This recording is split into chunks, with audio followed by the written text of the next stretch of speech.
Yo, what's up everyone? What's up PlayStation Nation? You are now tuned in to the What's Up PlayStation podcast. What's up? What it is, what it do? What's up? What it is, PlayStation, what's up? Bari and Persona got it locked in the tub. Saturday mornings, y'all know what's up. What it is, what it do? What's up? What it is, PlayStation, what's up? Bari and Persona got it locked in the tub. Saturday mornings, y'all know what's up. They don't need no introductions. You already know what you're getting, and that is facts with a discussion. The greatest to bless the mic without the needless interruptions. Face it, we got an anatomy like a little bite of me for a concussion. You know what's up, man. I mean it when I seen it, I was proud of these brothers. They entertain the people every week without cussing. And you don't ever hear the drama, they keep it clean on the podcast. Independent duo doing it big when they broadcast. Haters need to see them doing positive things. PlayStation Nation got you, ain't it obvious, man? We pulling up every week and showing love in the chat. Unlike these other channels, these guys are showing their bag like, what's up? What it is, what it do? What's up? What it is, PlayStation, what's up? Bari and Persona got it locked in the tub. Saturday mornings, y'all know what's up. What it is, what it do? What's up? What it is, PlayStation, what's up? Bari and Persona got it locked in the tub. Saturday mornings, y'all know what's up. They don't need no introduction. Persona, the gaming politician, politicking for the come up. Division and vision require precision, decision that gotta be thought of. The potential is exponential. Gamer credentials is what they brought us. Get caught up. You know, Bari bring the passion when he's speaking from the heart. He the best lisp on YouTube, climbing up the charts. And when Persona speaks, he gon' tear the mic apart. Intellectually, of course, cause you know the boy's smart. They cover the news with integrity, so you know it's a must watch. Ain't no console war, just two brothers being a font.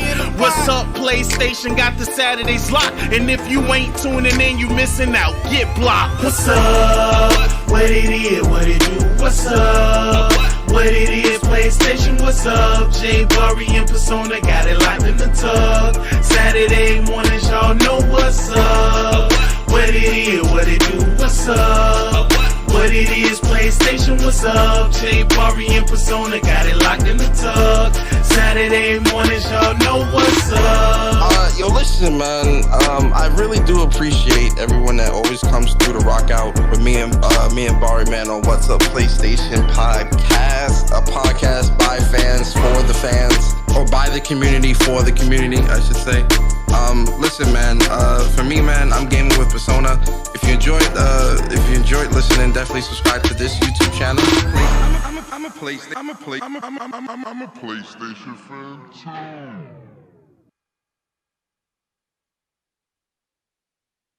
Yo, what's up everyone? What's up PlayStation Nation?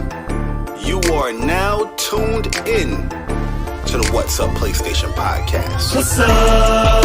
What it is, what it do? What's up? What it is, PlayStation, what's up? Bari and Persona got it locked in the tub. Saturday mornings, y'all know what's up.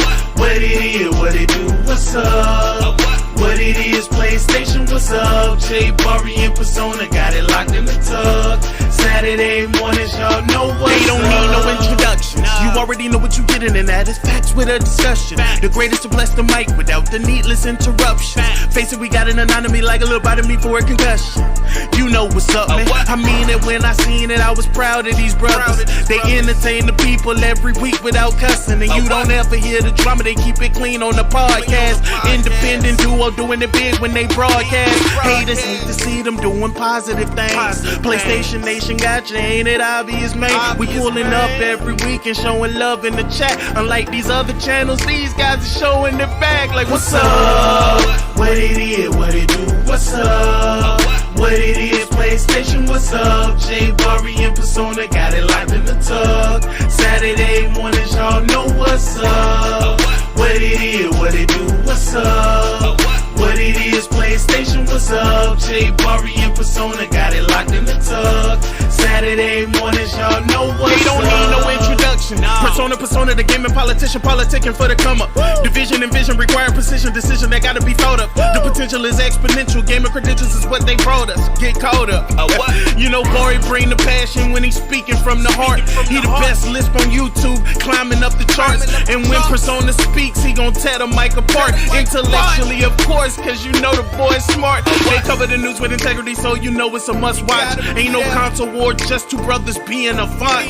What's up, PlayStation got the Saturdays locked. And if you ain't tuning in, you missing out. Get blocked. What's up? What it is? What it do? What's up? What it is? PlayStation, what's up? J Bari and Persona got it locked in the tub. Saturday mornings, y'all know what's up. What it is? What it do? What's up? What it is? PlayStation, what's up? J Bari and Persona got it locked in the tub. Saturday mornings, y'all know what's up. Yo, listen, man. I really do appreciate everyone that always comes through to rock out with me and Bari, man, on What's Up PlayStation Podcast, a podcast by fans for the fans, or by the community for the community, I should say. Listen, man. For me, man, I'm gaming with Persona. If you enjoyed listening, definitely subscribe to this YouTube channel. I'm a PlayStation fan too.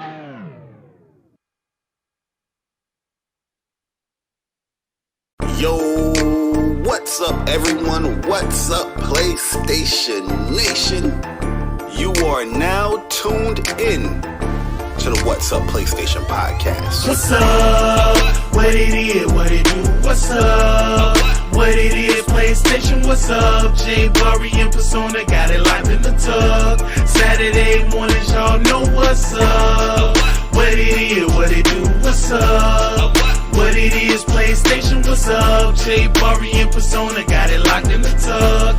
Saturday mornings, y'all know what's up. They don't need no introduction. You already know what you getting, and that is facts with a discussion. The greatest to bless the mic without the needless interruption. Face it, we got an anatomy like a little bite of me for a concussion. You know what's up, man. I mean it when I seen it, I was proud of these brothers. They entertain the people every week without cussing. And you don't ever hear the drama, they keep it clean on the podcast. Independent duo doing it big when they broadcast. Haters hate to see them doing positive things. PlayStation Nation got you, ain't it obvious, man? We pulling up every week and showing love in the chat. Unlike these other channels, these guys are showing their back. Like, what's up? What it is? What it do? What's up?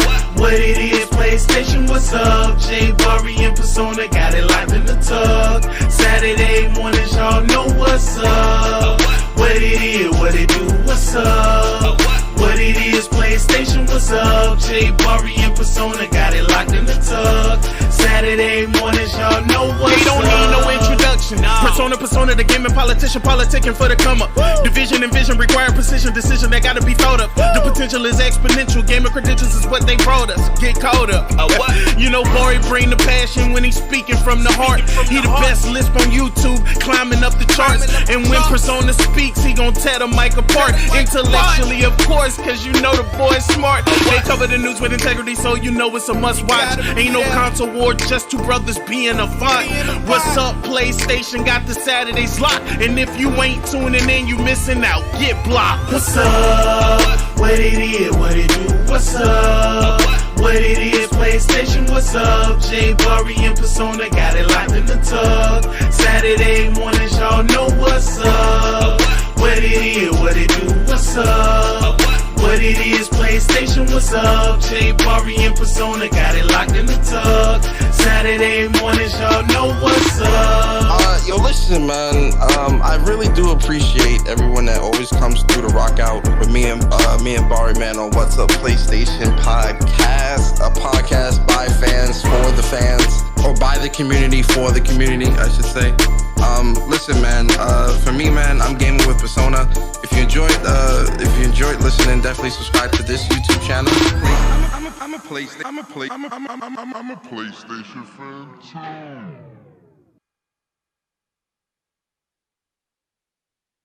Yo, what's up, everyone? What's up, PlayStation Nation?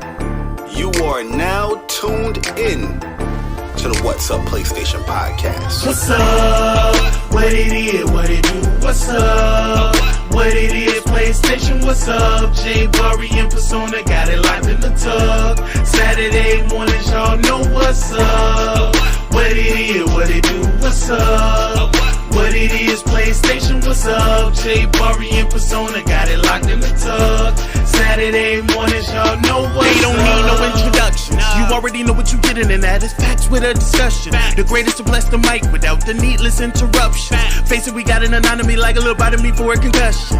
You know what's up, man. I mean it when I seen it. I was proud of these brothers. They entertain the people every week without cussing, and you don't ever hear the drama. They keep it clean on the podcast. Independent duo doing it big when they broadcast. Haters hate to see them doing positive things. PlayStation Nation got you, ain't it obvious, man? We pulling up every week and showing love in the chat. Unlike these other channels, these guys are showing it back. Like, what's up? What it is, what it do, what's up? What it is, PlayStation, what's up? J Bari and Persona got it locked in the tug. Saturday mornings, y'all know what's up. What it is, what it do, what's up? What it is, PlayStation, what's up? J Bari and Persona got it locked in the tug. Saturday mornings, y'all know what's up. They don't need no introduction. Persona, the gaming politician, politicking for the come up. Division and vision require precision, decision that gotta be thought of. The potential is exponential. Gaming credentials is what they brought us. Get caught up. You know, Bari bring the passion when he's speaking from the heart. He the best lisp on YouTube, climbing up the charts. And when Persona speaks, he gon' tear the mic apart. Intellectually, of course, cause you know the boy's smart. They cover the news with integrity, so you know it's a must watch. Ain't no console war, just two brothers being a font. What's up, PlayStation got the Saturdays locked. And if you ain't tuning in, you missing out. Get blocked. What's up? What it is, what it do, what's up? What it is, PlayStation, what's up? J Bari and Persona got it locked in the tug. Saturday mornings, y'all know what's up. What it is, what it do, what's up? What it is, PlayStation, what's up? J Bari and Persona got it locked in the tug. Saturday mornings, y'all know what's up. Yo, listen, man. I really do appreciate everyone that always comes through to rock out with me and Bari, man, on What's Up PlayStation Podcast, a podcast by fans for the fans, or by the community for the community, I should say. Listen, man. For me, man, I'm gaming with Persona. If you enjoyed listening, definitely subscribe to this YouTube channel. I'm a PlayStation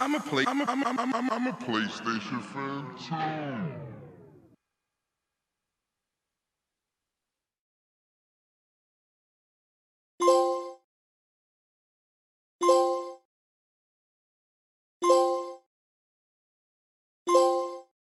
Yo, what is up, YouTube? What's up, PlayStation Nation?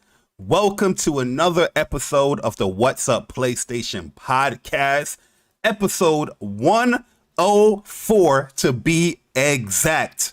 And man, it is a beautiful fall morning here in New York. You know what I mean? Got the little nippy weather going on. You got to go out with a hoodie or a jacket. You got to go outside with a hoodie or a jacket over here in New York. And yeah, man, it is a like I said, another beautiful Saturday. See the beautiful people in the chat. Welcome, guys. Welcome, man. Shout out to the PlayStation Nation. We appreciate you guys and all the support that we have been getting when it comes to What's Up PlayStation Podcast. But for those people that are new to What's Up PlayStation Podcast, we are a PlayStation-centric podcast where we talk about the latest. And I mean the greatest, the good, the bad, the ugly news of PlayStation throughout the week. I am one of your hosts, J Bari, and I am so happy this week because the news was aplenty. The news was beautiful. The news we shall parkour through in this episode.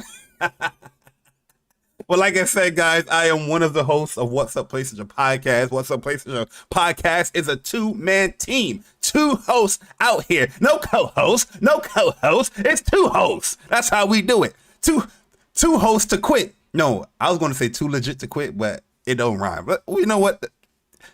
Edit that part out. But yo, man, let me introduce the other host of What's Up PlayStation Podcast. This is my brother from another mother, over there across the river in the other borough. my man, the formerly known Call of Duty God. Yo, listen, this episode gonna be good, yo. This episode gonna be good, guys, man. Hit the like button for sure. You know what I mean? Mr. I am Batman. Yo, gaming with Persona. Yo, Persona, what's good, bro? I'm Batman. Hey. I'm a PlayStation fan too. Hey, yo, what's good, people? It's your boy Persona, man. Gaming with Persona and the other half of the What's Up PlayStation podcast crew. I'm so happy to be here on this Saturday morning. Nice, cool fall 7th Saturday morning here in New York, man. It's a great day, a great morning. And, you know, I wouldn't want to be nowhere else than here with my bro Bari, you know, doing the podcast, man, talking some good news with the community, man. Laughs, jokes, entertainment. It's going to be fun. Oh, yes. Yo, Bari, one day, probably next year, we got to do like at least one podcast in person, whereas you and I doing a podcast like in person. You know how like the Joe Budden podcast and stuff like that? Mm-hmm. Go to one of those like podcast houses and do a podcast in person one time. We're gonna get our own What's Up PlayStation studio. Yo, facts. Speaking into existence, man. Hey, but man, yo, I mean, I'm happy to be here. If they start opening up and doing more of these like gaming events, PlayStation experience, it would be dope to have like a live podcast. You know what I mean? Just like we sitting down and there's probably like, you know, a 3-man audience or 3-person audience. You know what I mean? Or because they have like podcast studios where you can rent out like 2 or 3 hours, and they've got the whole setup, and you could just record and take the footage and post it to YouTube. Oh, okay, yeah, I know you're talking about. I know you're talking about for sure. Yeah, those would be dope. But yo, man, listen, I'm glad to be here. Go ahead. Yeah, man, we on episode 104, Persona, man. We are climbing the ranks, man, in the 100s. We on a triple digit, man. Yo, we in the triple digits, man. This podcast has been going. Well, two plus years now, man. Yeah. We've been going strong for 2+ years, and the community has they've dubbed us the best PlayStation podcast on YouTube. The community, not us, Bari. The community has dubbed us that, and you know, we just really happy to be here. Really happy to be to have such a great, strong community of people that support us and rock out with us, man. It means a lot. Yeah, man, definitely appreciate, you know, people saying that stuff. It definitely means a lot. You know, we're definitely going to be getting better. Like I said, in our episode 100 podcast, a lot of those things we are working on, and it's definitely going to come through. You know, for What's Up PlayStation. There's a lot of goddamn games, though. You know what I mean? At the end of the day, we're a gaming podcast, so you know we got to play these games, talk about our experiences and things like that, but. Before we get into the whole rigmarole of the show, Persona, how are you feeling? Oh, Mafia, you was going to say something? Oh, no, go ahead. I was just going to say, like, yo, one thing I will say, like, with the gaming, yo, trying to beat games and review them, because, you know, I'm trying to get, you know, I'm doing that more on my channel. It's tough, man. It's tough to, like, beat the games, review them, and move on to the next game. And don't, yo, man, it's a very tough thing to do, because you got to really... It's tough when it's not your livelihood. You know what I mean? Because you do other things. You have another, you know, you have a whole career. Yeah, it's crazy when I hear like people that do this for their livelihood. This is how they earn their money. This is what they do for a living. And they have the same excuses that you have. Oh, it's tough. Yeah. What the fuck you do? This is what you do for a living. Yeah, it's like, yo, this is just like a side thing that, you know, like, you know, just a passion, something I just love to do. And, you know, even just beating Gotham Knights, you know, that was 70 hours in a week, Bari. In a week, 70 hours. A lot of grinding. It felt quick, though. It felt quick. It went by quick. And we'll talk about it later. I don't want to get too ahead with that. But, yeah, like reviewing games and beating games and trying to keep up with everything, on top of having a career and a life and other responsibilities, it's a very, very tough thing to do. So, yeah.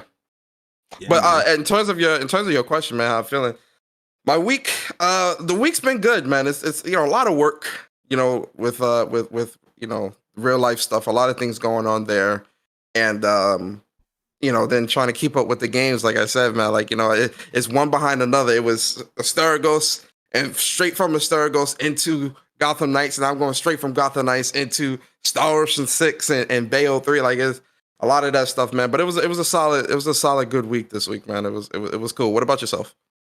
Yeah, it was definitely a busy week work wise, but also a fun week, gaming. Saw Black Adam, man. I enjoyed the hell out of that movie, man. Great movie. I thought it was super fun, and I highly recommend it. I think a lot of people, everybody saw the leaks and everybody watched it. Yeah, that's the thing that's killing I saw the end credit scene, yeah, so I was like, all right. You kind of ruin it for yourself, not seeing it in person, like feeling everybody get excited, everybody screaming, everybody doing all that stuff. You know what I mean? Yeah. Everybody watching and posting up these end credits on YouTube and all that kind of kill, movie excitement. But it didn't kill it for when I went to go see it. Everybody was hyped for that shit. But yeah, there's a few things I want to work on as well, guys, especially when it comes to WUPS and when I'm hosting. You see how the chat is right now, how spacious it is as far as like, the gap between, the words and everything like that. I'm definitely going to be fixing that up. So I'm going to be changing the font around just to clean that up when it comes to this channel for WUPS. Because I forgot what font I had previously, but I just had whatever default here on now. But we're going to clean that shit up, okay? Pardon my French. But yo, this is a wonderful game. Yo, it's been a wonderful gaming months, I gotta say. But we're about to hit the pinnacle very, very soon, Persona, man. We're about to hit the pinnacle. Yo, listen, I think it's what, 2 weeks now? Officially? A week and a half. Officially a week and a half? Yeah, you're speeding things up now, huh? No, because Wednesday. Oh no, you're right. Yo, why am I thinking Friday? You right, dog. You right. Yeah, Wednesday. Right. Yeah, so it's officially a week and a half now. Woo! We got a war. Listen, man. I know, man. It's almost that time, guys. My excitement. I said this too because this week went by very, very quickly. Like, very quickly. I know next week, going into next week, that week gonna go by so. I know it's gonna go slow, bro. I know it, bro.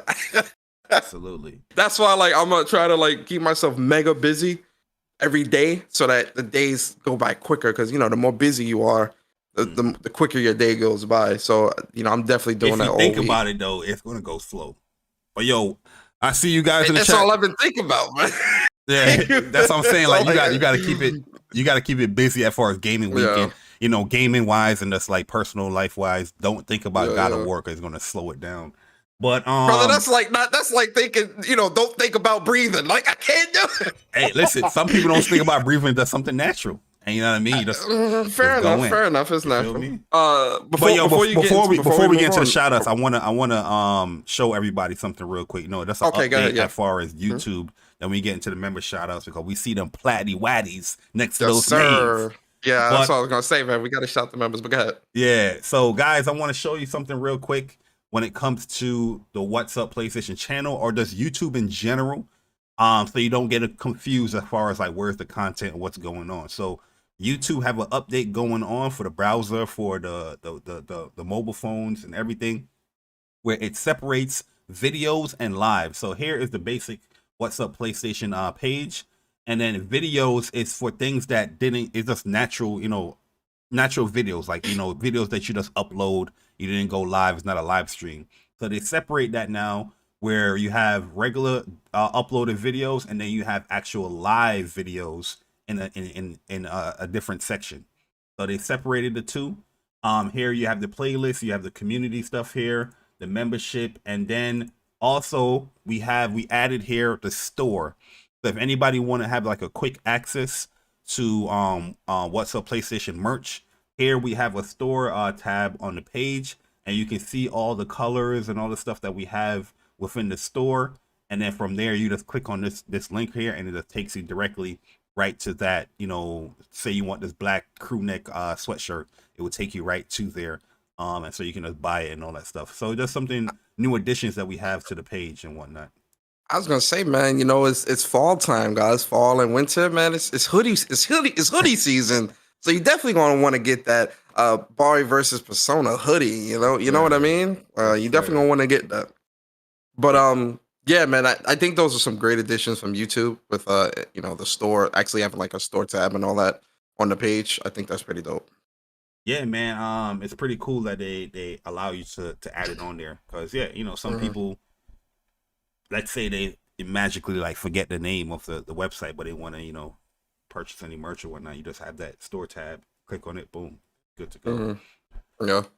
But with that being said, yes, sir, we gotta shout out the members of the channel, man, because I'm seeing some platinums next to some of y'all names, which lets me know y'all been here since day one, which makes us very, very happy and very grateful. So listen, man, the WUPS Nation, which is our membership here on the channel, if you do want to join, the link to that is in the description. It's never mandatory, but it's always, always, always appreciated. And we got some really, really cool perks for the members of the channel as well. So for the members of WUPS Nation, man, we got to shout out Damien, Sonyverse 2.1, Phillipson 22, Alfonso Carter, How We're Gaming, Henry Heck, J942, Kyle Ward 789, Shattered Youth, Star Guardian 88, Oolong T Gaming, Stranded Ninja Gaming, A. Stone, Juan Sosa. Stone. A Stone in the building, Juan Sosa Gaming, Rabbit got the gun. J Bari, the best list on YouTube. Oh, and I got a little platty wad next to my name. You got a plot next to your name, man. Games for Eternity. Sorry, I lost my place. Games for Eternity. TTFP Rules. King Thrash Gaming. Brap Basement Radio Arcade. Andy, Julian Johnson, Brian King, Stealth Guy Gaming, The Juan Thompson, Rob Gaming TV, Requiem of Demons, Magnificent Black with that platty waddy next to his name.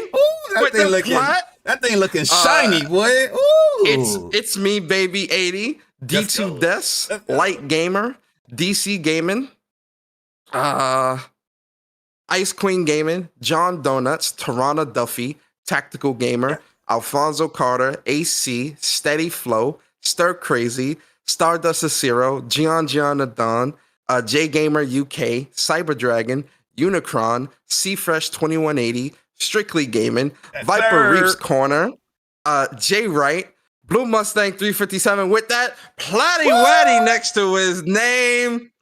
Who else, man? Something's wrong with my mouse, man. My mouse keep acting up. Shy City Gamer with that plat next to his name. Day one. King Kiso with that plat next to his name. Bird with that plat next to his name. Upchuck Gaming, shout out to Upchuck Gaming, man, and the Plus on Block podcast. Make sure you check out their podcast every Friday, 8:30 Eastern. They had a good show yesterday too, so make sure y'all check that out. Yesterday was fun. With the plat next to their name. Shout out to Chuck. The Wreck with the plat next to his name. Who else, man? Navigator 3221 with the plat next to his name. Nariko with that plat next to his name. Gaming with Persona, the great Gaming with Persona with that plat next to his name, of course. Dreology 619, the other half of Plus on Block podcast, man, with the plat next to his name. And Mr. Go Try Hard Guy Uchiha, with the plat next to his name. Let's go. Also, Damien, he also got the plat next to his name as well. So shout out to the platinum members of the What's Up PlayStation podcast channel, man. We appreciate y'all so much. Yeah, to get to platinum next to the name, you just got to be a member for 6 months. So some of you guys are already there, and like I said, we appreciate it, man, for real. Like you guys, being a member so long, and hopefully that you guys enjoy that stuff, and hopefully it's worth it, because we like I said, Persona, we got perks that we do the questions or the topic every beginning of the month, but we also do like a giveaway and a t-shirt giveaway as well, like every 3 months or 6 months. I think we got to do it or something like that. But yeah, hopefully it's worth it to you guys, man. But we appreciate you guys subbing up, member wise, and subscribing to the channel as well, man, because we growing up in there as well. Subscribers, they're only at 2,000. How the hell did it? You remember that? Hey, yo, real quick too, and I actually forgot to mention this last week, but we had crossed the threshold of 2,500 subs last week. So we're officially over at 2,500. So 2,500 of you awesome people y'all subscribe to our channel. Y'all rock with us, and y'all enjoying the content, which really means a lot to us, man. So, Yeah, man. Don't be scared thank to y'all hit so that, much. that sub button, man. You know what I mean? Definitely hit the Facts. sub button up. And yeah, we appreciate it. Yo, facts. Yo, Andy, man, happy birthday, Andy. You know what I mean? Happy birthday to Andy and Jamar. Jamar, happy belated birthday as well. Shout out to my man Jamar, man. The best mod on YouTube. You know what I mean? Shout out listen, don't come into the chat acting up. Jamar gonna snipe you. Yeah, Jamar he gonna get you up out of there. Yo, 3 people can be live, and Jamar is like a mod for each channel, and he's still sniping people each channel. You feel me? So facts. But yo, Persona, man, let's start the show off. Let's get into the whole flow, the rigmarole of things, where we talk about the games for the week. And interesting week, man. Interesting week. So this is the new PlayStation 5 and PlayStation 4 games for the week of October 24th to the 31st. Halloween. Ooh. Yeah, I wish Method, is it Did you just try to do a wolf noise? Oh, yeah, I tried to do like a scary wolf noise, but then I was like, I'm looking at the overlay. It's like, damn, I forgot to add like the cobwebs and the spider. I forgot to add it. I have it saved too. I might add it throughout the show, but I have everything saved. But I did whatever, man. Let's get some goddamn games for the week. Yo, so the first game we have here is the Garbage Pail Kids. Wait, the Garbage Pail Kids got a video game? Do you remember the Garbage Pail Kids? Only slightly. Yo, so the Garbage Pail Kids, don't quote me on this. I always thought of them as this. They're like the boy version of Cabbage Patch Kids. Cabbage Patch Kids was like for the girls, they had a little doll. But the boys had like the Garbage Pail Kids, and it was like cards and like gum or candy and whatnot. They had like their little sour joints. I could be wrong as far as what they are, but it looks similar to me. So that's what I always thought. You know what I mean? But they have their own game here, Mad Mike and the Quest of the Stale Gum for the PlayStation 4. Then we have Life in Willowdale, Farm Adventures for the PlayStation 5 and 4 Persona. I need a review ASAP. I got you. I'm going to watch a YouTube video, give my review after. I got you. Absolutely. Then we have Miraculous Rise of Sphinx for the PlayStation 5 and 4. Mount and Blade 2, Bannerlord for the PlayStation 5 and 4. Repentless 2. It's not 1, but 2 for the PlayStation 4. Seed of Life for the PlayStation 5. Yamiwari Lost in the Dark for the PlayStation 4. And I think they kind of messed up because I feel we read this for 3 weeks now. Oh my tripping. I remember the games for the week. And I think they had this game on here for like 3 weeks now, but it is what it is. Crown the Emperor for the PlayStation 4. Stroke the Hedgehog. Ooh, wow. Coming out in a time when Sonic is about to come out, and you're going to have a game called Stroke. Bari, I need your review ASAP. Listen, that's the last thing I'm trying to stroke. Pause. But that ain't come out right.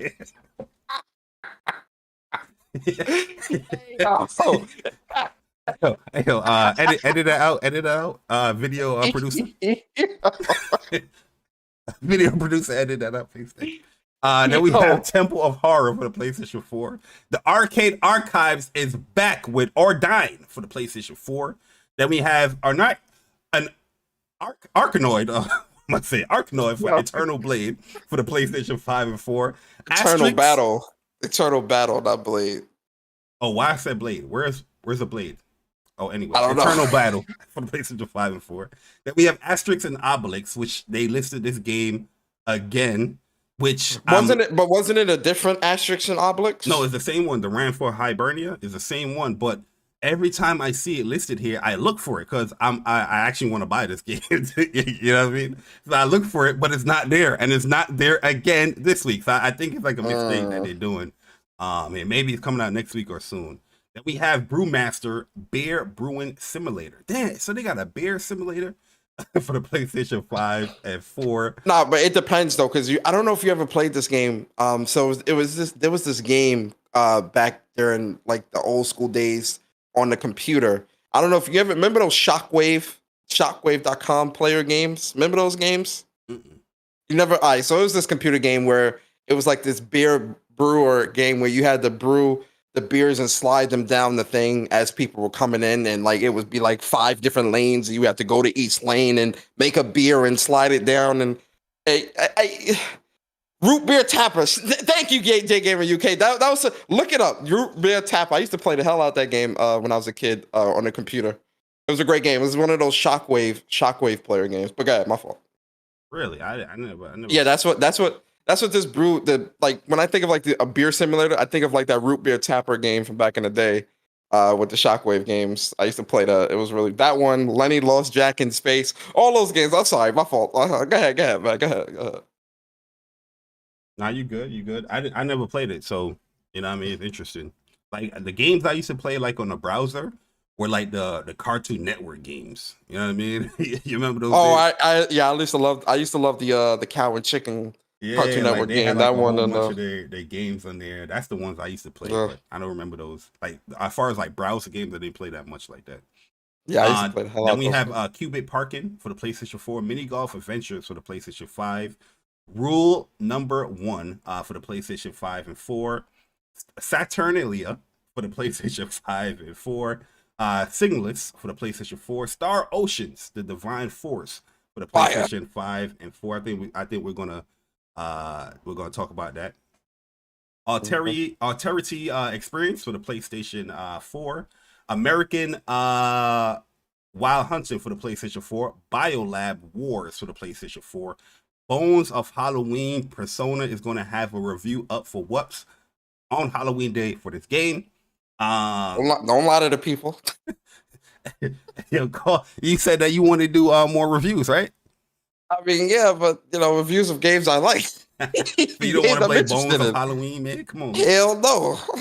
Hell no. All right, so we have here Call of Duty Modern Warfare 2 for the PlayStation 5 and 4. Yo, that's still coming out for the, well, it's obvious that it's coming out for PlayStation 4, but Ew.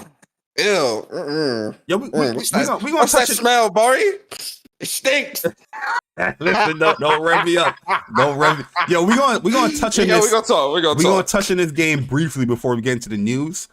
But that being said, we haven't played the retail game, but we're seeing some spooky, questionable stuff when it comes to an actual Call of Duty game. So we're just gonna highlight a few things and let you guys know what's going on if you guys are purchasing it, or if you already have it and then you're like, what the hell, where is this at?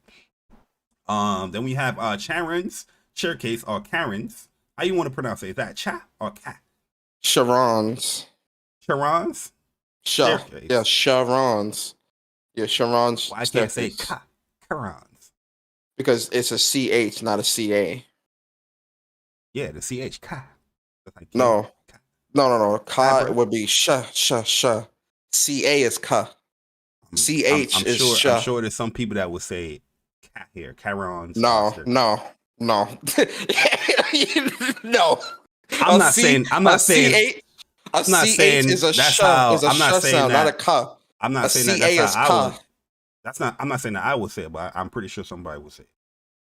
Darkwood for the PlayStation 5. Then we have Dungeon Munchies for the PlayStation 5 and 4. Dungeonoid for the PlayStation 5. Escaping String for the PlayStation 4. Gardania for the PlayStation 4. Halloween Pinball for the PlayStation 5. Rally Racing 2 for the PlayStation 5 and 4. Resident Evil Reverse for the PlayStation 4. Resident Evil Winters. That was already out already. No, remember they delayed it? They I think it was a beta you probably was thinking about. But they never actually officially released this. Because this was supposed to come out. Matter of fact, they probably did. No, they didn't, because it was supposed to come out with like one of the. It was supposed to come out with Resident Evil 2 or 3. I think it was 3. It was supposed to come out with 3 remakes.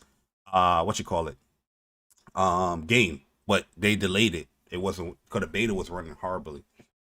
But we have Resident Evil Winters expansion. I haven't started the expansion yet, but I'm super excited to start that. Silence the House for the PlayStation 5, Soapstar for the PlayStation 5 and 4, and Space Fun for the PlayStation 5, and they already listed Yomiwari, so we're not going to say that again. Hey, so So I'm looking at the chat, and they kind of caught me. So Jay Luce. I told you, bro. I mean, I guess it depends on the word. I don't know. Like he says, how do you pronounce this word? Character. Yeah, yeah. So you got it. Y'all got it. All right, but I think a word like Charon, Charon, or Chevron. I think it depends though. I think it's either or. That's why I asked the question. I wasn't just asking the question just for the fun and giggles and shit. Oh, I'm mispronouncing the word. No, I'm asking if maybe some people might pronounce that like this. Shower, character, a shower. I get. Yeah, I got it. It's all good though, man. Words are very interesting. Yeah, English. Words are very interesting. English is very interesting, but however you pronounce it, if you're interested in it, let us know. Or if you did purchase a game, let us know, man. And yeah, let's get into the spotlight, Persona, man. Let's get into the spotlights. I don't have that much of spotlight this week. I'm going to keep it short and concise, but I'm interested in your spotlight game this week, or games, if you want to break the rules. So, Persona, are you? I'm talking about you. Game of Persona. Persona speaks. Yes, gonna break the rules. So, yo, I kind of messed up there. Yo, my rules got cut off. So listen, man. For those who don't know, the spotlight is a portion of the show where me and Bari give you a game or games that we think you guys should check out, right? It could be a brand new game, it could be an old game, it could be a game from your childhood, it could be a game that hasn't even released yet. The purpose of the spotlight is for us to spotlight games that we think you should check out. And so for me, you remember that one time when you were spotlighting? Matter of fact, go ahead. Go ahead, finish your thought. Nah, I can't do it. You can't start the sentence. A lot of people gonna want to know. No, they listen. They gonna remember because it was a legendary spotlight for the game for the week where you didn't have a PlayStation game, but you had a Nintendo game. It was at the beginning of WUPS. Oh, I remember that. I think I was spotlight Pokemon. I think it was. Or something it was something. like I forgot what Nintendo game it was, yo. And I was like, yo. I was like, well, guys. I remember the chat was like, "Nah, you can't do that." I was like, "Yo, that's what I was playing for that week." That was early. That was early WUPS days, bro. Yeah, that was early WUPS days. I'm actually not going to break the rules. Oh, you gonna keep it short and concise? No, I'm lying. I am gonna break the rules. Because I was about to say, break the rules. Yeah.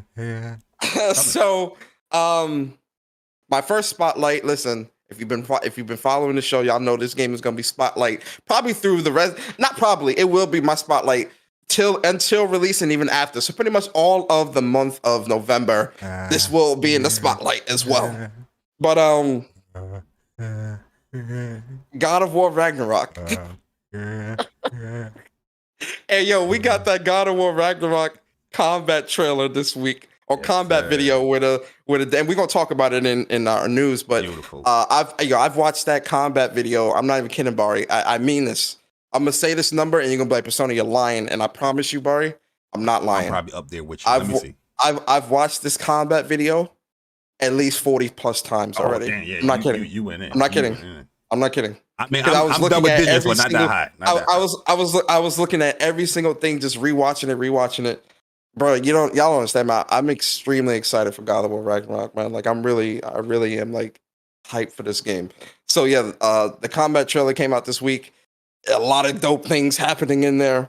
So yeah, go November 9th, which is under a week and a half away. Jeez. And we're gonna be on that, man. We're gonna be on that heavy. You feel me? Man, we are almost there, bro. Like, don't reviews drop like next November week? 3rd. November 3rd. The 3rd? Yeah. Which is the Thursday. Yo, by the way, since you're spotlighting God of War, I want people to be very, very careful when it comes to YouTube. So this morning, bro, I seen it, bro. Not seen it, like watch the video, but I seen the guy. I know what video you're talking about because when I was scrolling, you know how you got autoplay. So I was just like, oh, what is this? So I stopped for a second to see, and it was the scene of Kratos and Thor. I was like, what? Thor, yeah. And I scrolled super quick, and I said, yo, I'm not interested. Do not want to see this channel. I blocked that shit. I was like, yo, what? Yeah, yo, I didn't click on the video, but it was on my feed. So when I was just scrolling, like, you know, when you click home and you just seeing everything, it was on the feed. And I was like, what the yo, I quickly press not interested, and I blocked the channel as well. You know, so be careful even on YouTube, guys. That's letting y'all know. Yeah, especially be next careful. week. It's gonna hit hard. But go ahead, my bad. Yep. So yeah, God of War Ragnarok, November 9th, 2022. It's almost here, guys. It's almost here. I'm gonna leave Star Ocean 6 for Bari because I know he's gonna spotlight that. Plus, he's much further in than I am, so I'm gonna leave that for him. And you don't know me. You don't. I know you. I know you. But my second spotlight is actually going to be Forspoken. Listen. So Forspoken, they released that the Magic Traversal gameplay during the week, which we'll talk about that later as well. Oh yes, and we are. Oh my God, guys. Yo, did you think it was going to be that deep though? Like I felt like it was going to be really something didn't. Not like simplistic, but it wasn't going to be that much options. But shit, listen, that's going to be a long segment. Let's let y'all know, guys. No, you're right. It looks. It looks amazing. It looks so amazing, bro. Like this game, I've been hyped for this game since we first saw it, right? And my hype has never died down. And seeing this traversal, listen, guys, just like with Batman, Gotham Knights, y'all gonna see some nice swag magic combos from your boy on the channel and on Twitter. I can't wait for that game. Yo, so with that type of traversal, there's a lot of freedom within combat. Is gonna be happening, bro. Let's wait till we get there, yo. It's gonna be lit. Yep. But those are really my two spotlights. You know, like I said, I'll save Star Ocean for Bari. I know he's going to go in depth with that. And then the last one will probably be Crisis Core Reunion that comes out in December. I can't wait for that either. Put a lot of time in that. So, you know, we still got a lot of great gaming left in 2022. Yeah, I mean, with Star Oceans, that is going to be one of my spotlight games. But I'm not going to go like crazy in depth. I'm not going to go in depth as far as story wise, but combat wise and gameplay, probably I'll talk about that. But I can't give like I really want to, but I can't in good conscience spotlight Gotham Knights because it's still having performance issues. So that's not really a game that I can recommend to the community.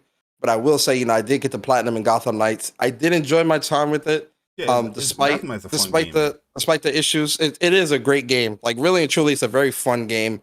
It's just that the performance issues and some design choices that I don't agree with, which I'll talk about in my review. But you know, Gotham Knights got the platinum. I put a lot of time into that, 70 hours into that game, and I really wanted to get the platinum before the weekend because you know it's too many other games coming out that I want to put time into. But yeah, that's it. Yeah, I mean, I can see that you personally spotlight Gotham Knights, but yeah, you also bringing up the issues because there's going to be one game that I'm going to spotlight that also had issues, but it's still a cool, smaller game. You know what I mean? But yeah. The first game I'm going to spotlight here is Star Ocean Divine Force. This is Star Ocean 6. If you want to put a numerical value next to the game, but yo, right away. This is a PlayStation 5 game, especially coming from 70-something hours of Gotham Knights, playing in that buttery smooth 30 playing in that up and down frame rate of 30 frames. Gotham Knights is a great looking game as well, but yo, Star Oceans, not only on a visual perspective, visuals can be hit and miss depending on how you like the art style, but overall, this game is super clean, and the performance is like one of the best games this year, performance-wise. This is a rock solid 60 frames per second game, and you feel it right away. Not only that, it takes advantage of your PlayStation 5. You know what I mean? Loading is fast. You feel the little pitter patters when you're traversing through the world on your DualSense. So when you're running and when you're walking, you feel those little minute little if you're on gravel or whatnot. This is Yo, how Star Ocean got more next gen features than Gotham Knights? My fault, God. Persona. No, Yeah, cut me my off. fault. Another thing you brought up when it came to Gotham Knights, when it came to the trophies. Yo, facts. This game has trophy tracking. This is a PlayStation 5 game in its entirety. And like I said, when you boot the game up, you're going to feel it right away. You don't feel this stuff on the demo, but you're going to feel it right away. The demo version of the game and the final release product of the game, night and day. Yeah, they definitely fixed the performance and all. Like the demo was definitely having like performance issues and stuff like that. It was. So yeah. Yes, they it was. Fixed all that. Bruh, I am so happy right now playing this game, Star Ocean's The Divine Force. Really, really cool game. Upbeat characters that I love. Has the cheesy Star Ocean's, flow when it comes to character introductions and, the world and things like that. But if you play Star Ocean's, you're already at home with that type of setting and that type of, lore, how these characters introduce themselves. You have your, your perky characters and your serious, you already know the Japanese JRPG vibes. But when I tell you, this is the fastest Star Ocean, this game, you move fast, boy. You moving fast. It's speedy. It's powerful. This game right here, like, it just feels really good. And the whole Duma system, by far one of the best implementations in Star Ocean. But I also enjoy it just in a RPG and just game traversal aspect. You know what I mean? Where you have this Duma that you get in the game early in the game, so this is not a spoiler. This is one of the items that, quote unquote, a certain crew member was saving because he was transporting it. So that's the only thing I'm going to tell you in the story. But the Duma pretty much you can use it traversing the game just to get in like collectibles or chests and things like that. But you can also use it in combat. And when I say it's super nice in combat, oh my god, bruh, it feels good. So you can blindside enemies. Which the enemies and the specifics about the game is really, really top notch, because there's certain enemies that you can't even blindside. So if there's like certain like mini boss or enemies that don't have any quote unquote eyes, you cannot specifically blindside those enemies. But the way how you move in the game, you can sneak up behind enemies. You can float on top of enemies and do a strike. You can mix the Duma on top of the already action combat when you're battling these enemies. So you can do so they have like the whole combo structure. You create your own combo in the game, and then you can also implement the Duma within that. So it just creates this unique type of combat and flow where you're zipping and zooming, or you're flying or floating within the game, and you can use that kind of as well to recover your AP. AP system is it's a cool implementation in this game because the recovery is not long at all. Like, you recover your AP very, very fast, but due to how you approach certain enemies and how you just approach it battle, that can increase how much AP you already have. So right now in the game, you probably start off with like 5 or 6 AP slots that is tied to each specific attack. But say you blindside an enemy or you stun an enemy, that it will shoot up your AP to like 12, and then you can just go combo crazy, and you're gonna obviously build that up as you progress throughout the game. But combat wise, it's super, super fun, very, very engaging.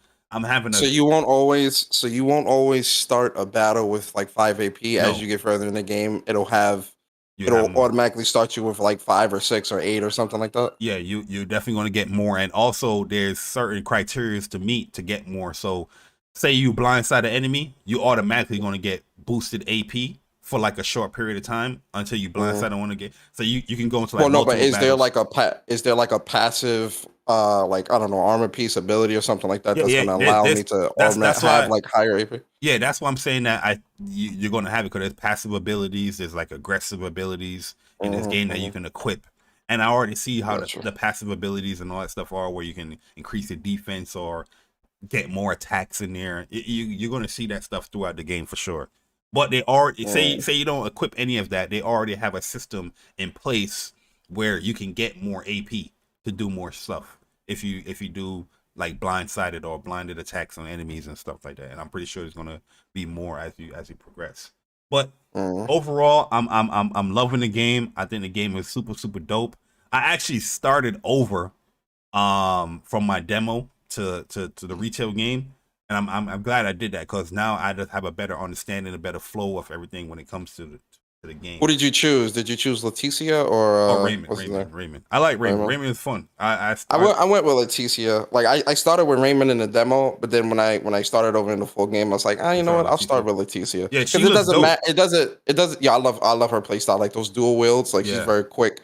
She's very nimble on her feet. I'm digging her a lot. But the trophies don't matter. Like who you start with. Yeah, because it seems like whoever you start with just have a different beginning. You know what I mean, that's all it pretty much is. Yeah. But nah, man, you're gonna have a lot of NPCs or a lot of party members you're gonna be meeting in the game. But yeah, this game is fun. I don't want it to be swept under the rug because it's coming out in a big week or a big time in gaming. But yeah, this so far, right from the start, I have a better impressions with this game than I had with part 5. Because both protagonists is not like the way how they write the story. It's not like you're a third wheel that's going along with a ride. You're actually a part of something, the bigger, arc and story. But that was my biggest issue with 5. I mean, the main person, I forgot his name. Like, yo, you're not even like a. You know what? I have that review up still on our old website, man. I still have that review to this day, yo. Star Ocean 5, Integrity and Faithfulness. Mm-hmm. Yo, that game was terrible. I couldn't. It wasn't bad. Like action combat was great, but the story it didn't hit for me. Story and characters. There's like 2 characters that annoyed the hell out of me throughout my time playing it. The next game I'm going to be highlighting here. It's a game that I highlighted before, but the game didn't come out. It's called Zengion. This is pretty much like an action RPG slash roguelike type game. Think of this game like a very smaller budgeted anime version of Diablo. You know what I mean? But it's roguelike. So you have like certain characters that you have. I think it's like about, I want to say 5 characters that you can choose between the game. The game starts you off with you can only choose 2.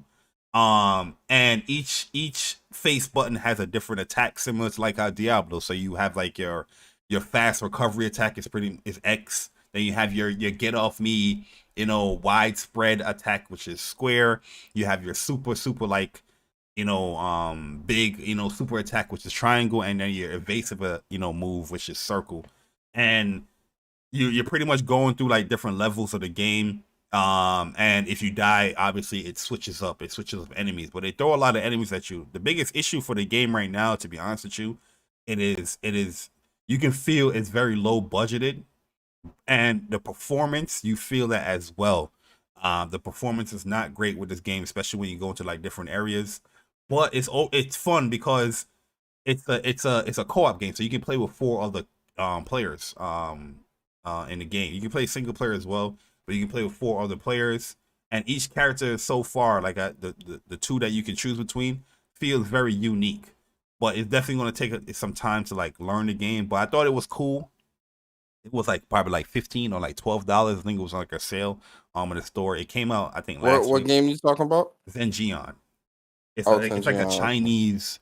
It's like a Chinese based game, like a Chinese developer game. But yeah, it's a fun, fast paced game, but it definitely needs some work. So that's why I have it here in my spotlight, because this is my first time playing it since I bought it. But now that I played it, I'm like, I want to spotlight it, but also if you're gonna buy this game, go in there with caution that the performance is not great. The opening cutscene is cool; it's all in like Chinese and all that stuff. Very, very cool. Like I said, it's like an anime style Diablo roguelike type game.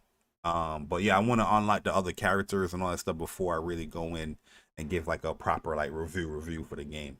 But yeah, it's very, very small budgeted type game. But yeah, those are the 2 games I'm going to highlight spotlight this week.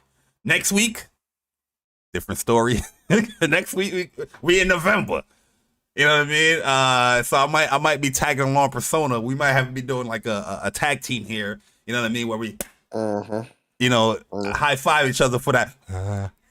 Plus, November's gonna be. I'll save that for the outros, but November's gonna be a pretty short month for shows, holiday wise and just game wise, for sure. We'll save that for the end of the show. Yeah. That's fine. Yeah, I'm looking at it. Yep. Yo, it might be 2 weeks that we're off. It is because it's gonna be Thanksgiving week, and then God of War week. God of War weekend and Thanksgiving weekends right after each other. So yeah. All right, guys. Before we get into the news, Persona, we gotta talk about this Call of Duty real quick. Honestly, right now, I'm in that phase where I'm just watching everybody play Call of Duty. You know what I mean? I'm pretty sure we had our Call of Duty withdrawals. I'm not even excited for the game, but I'm still interested looking in. But I am honestly shocked, Persona, and I mean this from the bottom of my heart. Very, very shocked that Call of Duty is launching in this state. I'm shocked that a Call of Duty game will be launching in this state that it's been launching in. So there's a lot of things that are missing in Call of Duty. And I'm really, really shocked. So right now, shout out to Exclusive Ace. He dropped a video, and there's other people that also let us know as well that this stuff is missing. Where he dropped a video where there's a whole bunch of missing features and stuff that's in Call of Duty right now. So one thing I want to correct, I thought there was no kill confirm in the game, but kill confirm is actually in the game. They just didn't list it on their blog, Infinity Ward. So these are the things that's not missing, Persona. And let me know if you're shocked as well. There is no barracks in Call of Duty Modern Warfare 2 right now. So the barracks is where you get your stats, where you get to see your accomplishments, what you have been doing in the game, your milestones, your KD, your how much kills you have, all that stuff. You get that from your barracks. There is no barracks in this game. Persona, are you shocked? Yeah, really and truly, I'm extremely shocked because in my recent memory, since Call of Duty Modern Warfare OG back in the early 2000s, I have never not seen a combat record not being a Call of Duty until this COD, ever. Even Vanguard had a combat record in barracks and all that. All of them have that. So the fact that something like that that's so pivotal to monitor your progression at getting better at the game, or how good you're doing with a weapon, or where, how your accuracy is with a weapon and all that other stuff, that's, to me, that stuff is extremely important to how I play, my play style, where I need to improve and all that other stuff. Mm-hmm. I don't know why they would get rid of something like that. That's an L. Or forget to put that in, or feel like that's not important at launch. Whatever it is, unacceptable. Yeah, I want to ask you this, why do you think something like the barracks is not in the base game? I'm trying. I don't want to. You don't got to go crazy as far as whatever. But speculate, why you think they will have no barracks in the game at launch? It's mind boggling, bro. So my theory is, we see that, especially with Modern Warfare 2019, Infinity Ward has been trying to capture a more casual audience with these Call of Duty releases that they've been doing. Mm-hmm. And, they even implemented that mechanic that would alter the game in favor of a casual if they were, or someone that wasn't as good at the game, or whatever the case may be. I think getting rid of the barracks for Infinity Ward is to not discourage people from continuing to play the game. Because if you don't know your stats, if you don't know, CKDs and all that stuff, mm-hmm. You don't really feel discouraged to put the game down. You're just like, oh, I'm just having fun, right? So whole what's my stats and all that, it doesn't creep into your mind and push a lot of people who might not be as good at the game away. Nailed it. I agree with you 100%. Also, I'm going to add this caveat here, Persona. Skill-based matchmaking. If you don't know your stats, you can't necessarily say, "Oh, I feel the skill-based matchmaking. I have this type of KD, and I'm getting put in these type of lobbies." So we're gonna eliminate you talking about skill-based matchmaking by not giving you no stats at all. But it's still implementing skill-based matchmaking. So I agree with you 100%. They want to cater to more of a casual audience where people are not warned. That's why they're after they get aim. Like if you know when you're playing a game like TDM or you're playing domination in the game and you press the touchpad, they don't give you like, how many times did I die? Yeah, you don't see. Which again, I think that stuff is very weird because it's like, yo, I want to monitor that stuff because, Bari, as long as we've been playing COD, what is something that we always say? So if we're in a match and we're dying a lot, we look at the leaderboard and we say, oh shit, I died 8 times. I gotta tighten up. I gotta tighten up. I gotta tee up. Yeah, I gotta tighten up. I gotta tighten up. Like for me, that's what that means in game. But even like not seeing my stats after like that. Remember the after action report in Cold War, where it shows you like, yo, this is your kill, this is your death, this was your guns, this is your kills. Like that stuff matters, man. Oh, they don't have that either. Truly, that's what I'm saying. They don't have none of it. They don't have it. They don't have none of it. Like all of it is gone. And I'm just like, yo, you're trying to kill off one of the most important things of the game. Yeah, that competitive. You have the most competitive thing with skill-based matchmaking still in the goddamn game. Yep, it's crazy.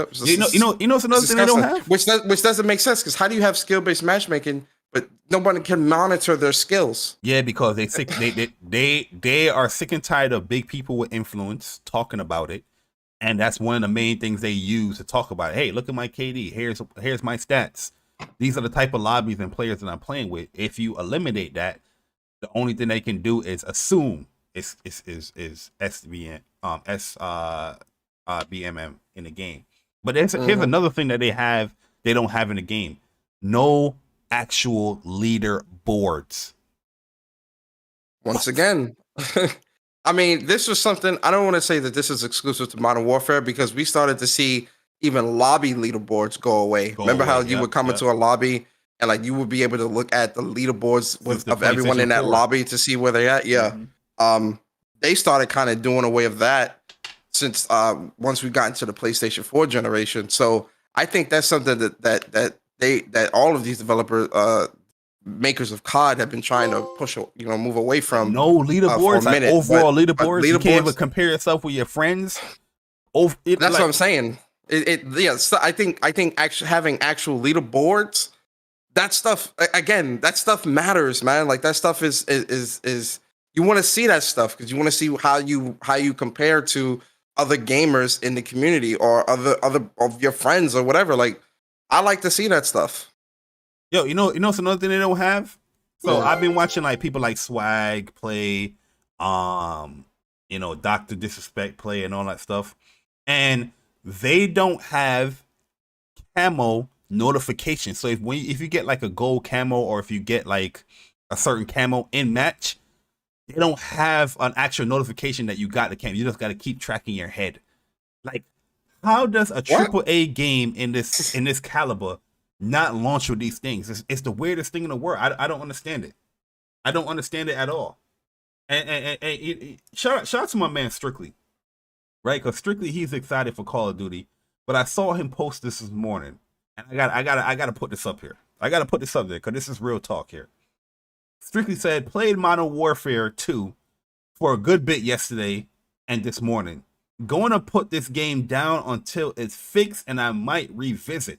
The release is a very bare bone game with very little content. Still a lot of issues. COD is pretty much done at this point. Thank you for nothing, Infinity Ward. That's coming from Strictly. And this is avid Call of Duty players that's going to be playing a game through and through. They're going to be putting hundreds throughout and hundreds the whole year hours. But you know who's not complaining about anything? Persona. Casual audience. Exactly. Yo, every person that claimed that they never played Call of Duty for this amount of years and now they back with this game, They like, oh, I'm loving it. This is amazing. Woohoo! Woo!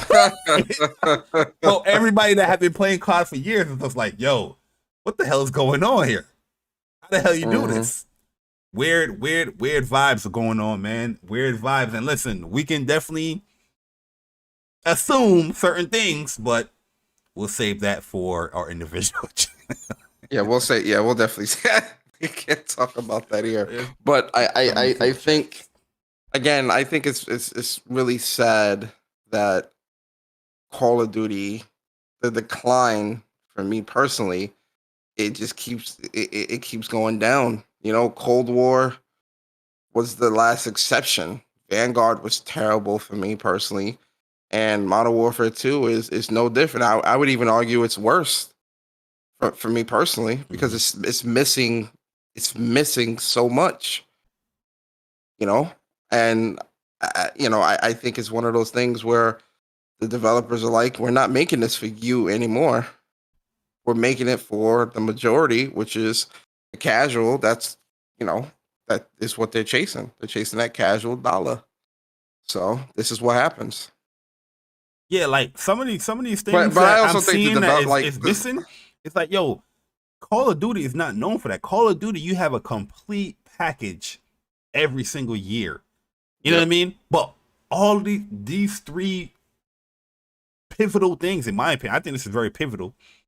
Like, how you not launch with that stuff? It gotta be a certain purpose. This is not like a oversight. This was specifically done, in my personal opinion. Well, I know that I remember seeing during the beta time that the reason why the UI and all that is the way it is because they hired people from Hulu, or there's new people making the UIs and stuff like that. So I think that might also play into, like, they're just very inexperienced in terms of like making a video game UI. You know, like how COD players are used to seeing, but actual features missing. You know, I can't imagine that a veteran that's working on this game didn't also like, hey, yeah, we need to have this or have that, or in playtest with some of the pros or whoever. People weren't saying, yeah, we need, where's the combat record, or where's this, where's that, why is this like this? I don't know. I just feel like, did no one speak up? And if they did, why didn't the developers heed the words of those who spoke up? Because you had to have been playtesting this game. You had to. Yeah. There's no way you did not playtest this, and people came back to you and said that UI is atrocious. That UI needs work. Where's the notifications for this? Where's this? Where's that? Why is this missing? Why is that missing? No one.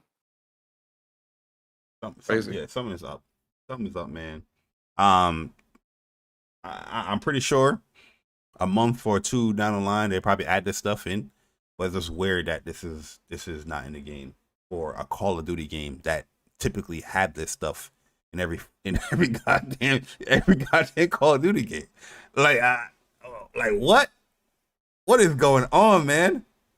Jesus. Well, yeah, let's move it along, Persona, man. Let's get some of these super chats that's here before we get into the news. Let me scroll on up here. So I got it. We got some members as well. Yeah, the membership messages, you should be able to see all that. If you go to the activities tab and the stream thing, you should be able to see all that. On activities? Yeah. You should see all of it. You won't miss none of it. Oh yeah, okay, I see it. Yeah. All right, so I'm missing this one here. We got a super chat from Oolong T Gaming with a $4.99. He said, "Attention, PSA, stay off TikTok. I've just seen some God of War spoilers by accident." Man, I don't have TikTok, bro. Yeah, I don't got TikTok either, but what? That's crazy. Yeah, I don't have TikTok, man. But yeah, I'm staying off of all of it, bro. All of it. I think I have to put additional layer on Twitter when it comes to God of War stuff too now. Now I'm just gonna, mute the word God. I'm gonna mute the word off. I'm gonna mute the word war. I'm gonna mute all of that junk, bro, because some stuff is coming through now. You know what I mean? So I gotta mute all of that. And then shout out to my man Juan Sosa Gaming with the 4 months of being a WUPS member, man. We appreciate it. He said, best PlayStation podcast on YouTube. We appreciate that, Appreciate that, man. Thank you. We really appreciate that from the community. And then shout out to my man Viper Reaps Corner with the 199 iPhone users in the building. Shout out to my man Viper. That is the timestamp guy right there doing a wonderful job every week with the timestamps. He said everybody gets a trophy. No one fails, Persona. No one fails. And then shout out to my man Mr. Go Try Hard Guy Uchiha with the Platty Waddy next to his name. 7 months of being a member of the WUPS Nation. He said the UI in Modern Warfare 2 is horrendous, by the way. Oh my God. So they didn't fix it from the beta. And you know what sucks about Modern Warfare 2? Like it's the type of person that I am. I'm pretty sure you're the same person as well, Persona. It's like we want to have that personal experience so we can talk about it. You know, that's a thing that, you know, I've been saying since I started YouTube. You know what I mean? Experience outweighs opinions all day, every day. Now, the fact that I don't have the game, it is bothering me.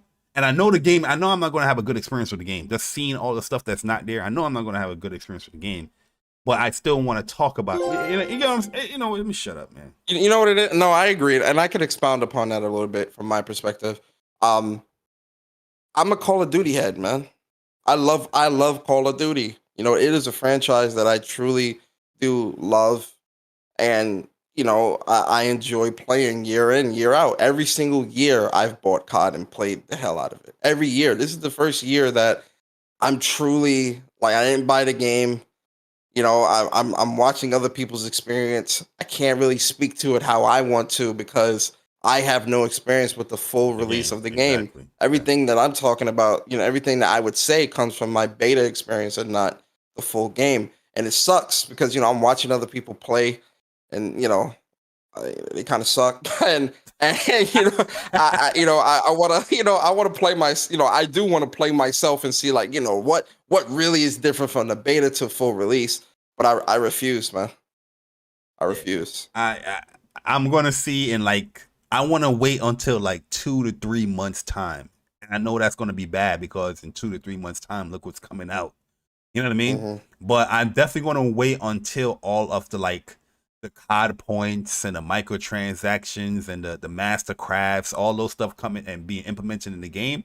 Or even, heck, they about to do Warzone 2, right? In what, like next week or 2 weeks?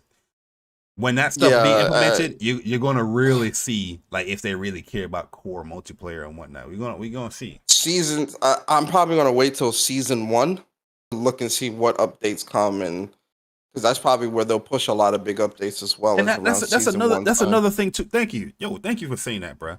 That's another thing that annoys me about these past 3 Call of Duty games, bro. It's the seasonal progression. There's people that's probably maxed out right now on the game, but has nothing to really do in the game now because you gotta wait until season 1 start so they can reset your rank. They can reset your stuff. You gotta wait until the battle pass is out. There's no battle pass out right now. It's the bare bones game, so you can grind for knick knack paddywhacks, give a dog a bone. Like, what are we doing, They took that. You know what's funny too? They took that from, that used to be a free feature where if you got the max prestige, remember back in the day when you got the max prestige, you could just reset your prestige and do it all over again. Keep doing it again, yeah. And you get a new icon, you get a new stuff. Yeah, that's something to keep grinding and keep playing. Yep, that was free, and they put that behind the seasons. Hey yo, crazy, man, crazy. Yeah, shout out to my man Upchuck Gaming, man, for being a member of the WUPS Nation for 7 months. Is here just saying what's good. Laugh out loud. Shout out to my man Chuck. Shout out to Dre, man. Plus on Block boys. If you guys missed Plus on Block yesterday, definitely go and check it out, man. Dope show, great podcast. A lot of real talk as well, man. Shout out to my man Chuck with them topics out there, man. I'm out here eating my Persona. I had some oxtails yesterday, boy. That shit was woo. Yeah, it's been a minute since I had some Jamaican food. I might get that today. No cap. I'm listening to my man Chuck asking a very real talk question, man, when it comes to like ranking and, you know, skill level and all that stuff. So if you guys are interested in that stuff, definitely go and check out Plus on Block podcast, man. We have Plus Unblock featured on the main page of the channel on WUPS. So if you guys just want to look at their stuff, definitely go to the home page and you'll see it in as far as like featured channels on on our page. And then shout out to my man Blue Mustang, 7 months of being a member of the WUPS Nation. Said, I'm upset that Hardcore isn't coming until November 16th when season 1 starts. Persona, that's what you just said. That was really weird too. Yeah, I told you. Like, that's weird too. Like, stuff like that is in the game day one. Like, this is COD we're talking about here. And the fact that stuff is not there, like Hardcore, you gotta wait for Hardcore? Like, which is weird. That's definitely weird. I don't play Hardcore as much. I only do that for like grinding out camos and stuff. But maybe that's a reason, right? Because typically people will play Hardcore that's to grind out long shots and certain things. But who cares though? But that's the thing. Who cares? It's a mode in the game, right? And people are playing it. Someone having camos the first week the game drops does not hinder somebody else's experience. They're trying. This is what they're trying to do, bro. They're trying to protect the casual gamer experience because those are the people that's going to be buying the battle pass. Those are the people that's going to be buying the Mastercraft camo and all that stuff. Bari, so, how does a camo? I'm about to explain. So Hardcore, you have like the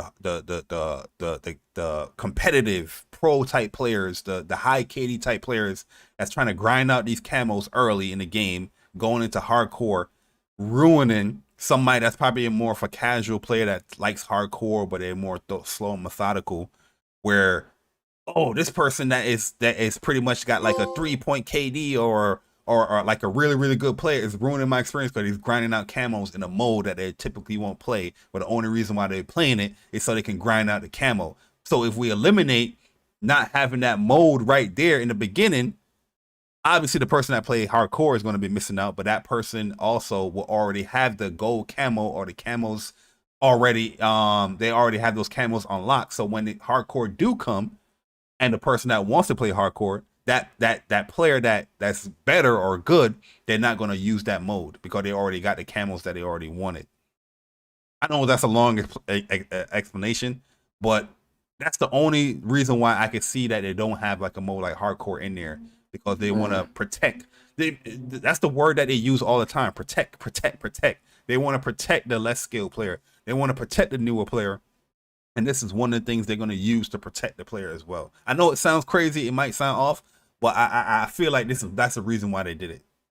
Mm-hmm. If you guys understand what I just I understand what you're saying. I don't know. I just feel like, someone, if I'm in a game and someone's got their gold camo for a gun already, that's not, I don't know how to protect someone or doesn't protect someone. Yeah, like, because now the person the person already got the gold camo, they're not going to go into Hardcore because they got their long shot. So they're not going to ruin that person's experience. I just want to play Hardcore, a little bit more realism. You know what I mean? Because let's say somebody like Scump goes into Hardcore because he want to get some gold camos. That person that's just regular, because Hardcore, that's a new mode. So the skill-based matchmaking ain't going to really hit in yet. So you're also going to be playing against whoever. Thanks. Thank you. That thing loud as hell, boy. That thing right at your window. Yeah, it's right outside. I see it. Every time, like, is there like an emergency that happens every Saturday? At 11 o'clock, bro. You know what they're saying? They're saying, move along and get to the news because we got to talk about the PlayStation Plus games for November. So the PlayStation Plus games for November has been announced. Persona. And here are the games. We got Neo 2. This is also the spruced up PlayStation 5 version and PlayStation 4 version. We have Lego Harry Potter Collection and Heavenly Bodies for the PlayStation 5 and 4. Persona, how do you feel about this month, November, PlayStation Plus games? These are the catalog games. This is not like the extra and premium games.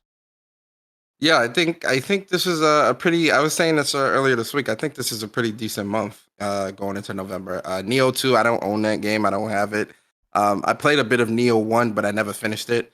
But Neo 2, I know it's got a really big following, and people do rock with that game. And they just announced that the series has reached 7+ million copies sold. That's So kind of lit, yo, for a Team Ninja type game. 7 million or 7+ million, whatever. That's good for the series, yo. yeah, I think that's great. So I'm sure it'll find its home with some people in the PS Plus community. I'll definitely download it and give it a go. I think it's a solid month. I give it a B plus. Yeah, I have both Neo 1 and Neo 2 remastered. I think if you already have like this, I think they gave it to you or you had to buy it, or like it was like $10 or something. I forgot what it was. There's a $10 upgrade. But yeah, seeing Neo 2 in there is not only you're getting Neo 2, but you're also getting the remastered. So I think that's pretty cool. That you get both versions of the game. So if you just have a PlayStation 5, you get a remaster, and the remastered version is way cleaner when it comes to frame rate and the visuals than the PS4 version. Harry Potter collection, the Lego. I haven't played a Lego game since the Marvel one. So this is something that definitely Play Lego Star Wars. I even played the Lego Star Skywalker Wars Saga. One. I ain't played it yet, man. But this is the whole collection, the whole ass collection in PlayStation Plus, bro. So you get the year from 1 through 4 and 5 through 7, bro. That's like, a lot of games. That's a lot. Yeah, that's a lot of gaming right there. Yeah, that's a lot. So anybody that's interested in the Lego, the Lego type games, I think this is a good get, for you. And then you have this smaller title called Heavenly Bodies. It's a local co-op game. It looks like one of these puzzle type. Oh, it's a motion physics type game. I believe this was one of those Adult Swim games as well. Oh, really? Yeah, I forget. I remember when the Adult Swim was getting into gaming, and they were creating certain games. I believe this is one of those games. I could be wrong. But yeah, it's interesting. And interesting little indie. For those that didn't add or download October's monthly games yet, you have until the 31st to add those games to your library, so you can just forever have them there whenever you want to download them or whatnot. So yeah, I give it a B. I give it a B. I think a lot of people is probably going to download this one here and play it. Neo 2. The Lego collection. I'm talking about my own personal grade. I give it a B. As far as like a objective grade, as far as like a strong month, I see like a B plus, A minus, for this month, because this is a lot of games, a lot of gaming. This is a big game right here, Neo. Long, And those Legos games are always extremely popular with kids. And it's and a lot. And it's other not people. just one. It's not just zero. It's a lot of the games. So yeah, good month for PlayStation 4. My only criticism, and this happens every month, is that now I feel that you have these two tiers. You shouldn't wait to the middle or before the middle of the month to announce what's coming for extra and premium. This should be also an addition to every time you announce the PlayStation Plus monthly games, and then you have addition to the tiers, because when you separate that, you start to convolute things, because somebody that probably is an extra member or a premium member, they looking at, so PlayStation only offering three games this month. I'm paying all this money for premium or extra, but they probably not even look at the secondary article that's coming later on in the month. Have it in one concise, consolidated article, and people can, from that initial announcement of PlayStation Plus, you have the extra and premium games. That's my only criticism when it comes to how they announce Plus. I think they should consolidate the announcement instead of separating it and convoluting everything, in my personal opinion. But yeah, these are the November games. They're going to be available on the 1st of November. So yeah, if you guys are interested, definitely go and check those games out.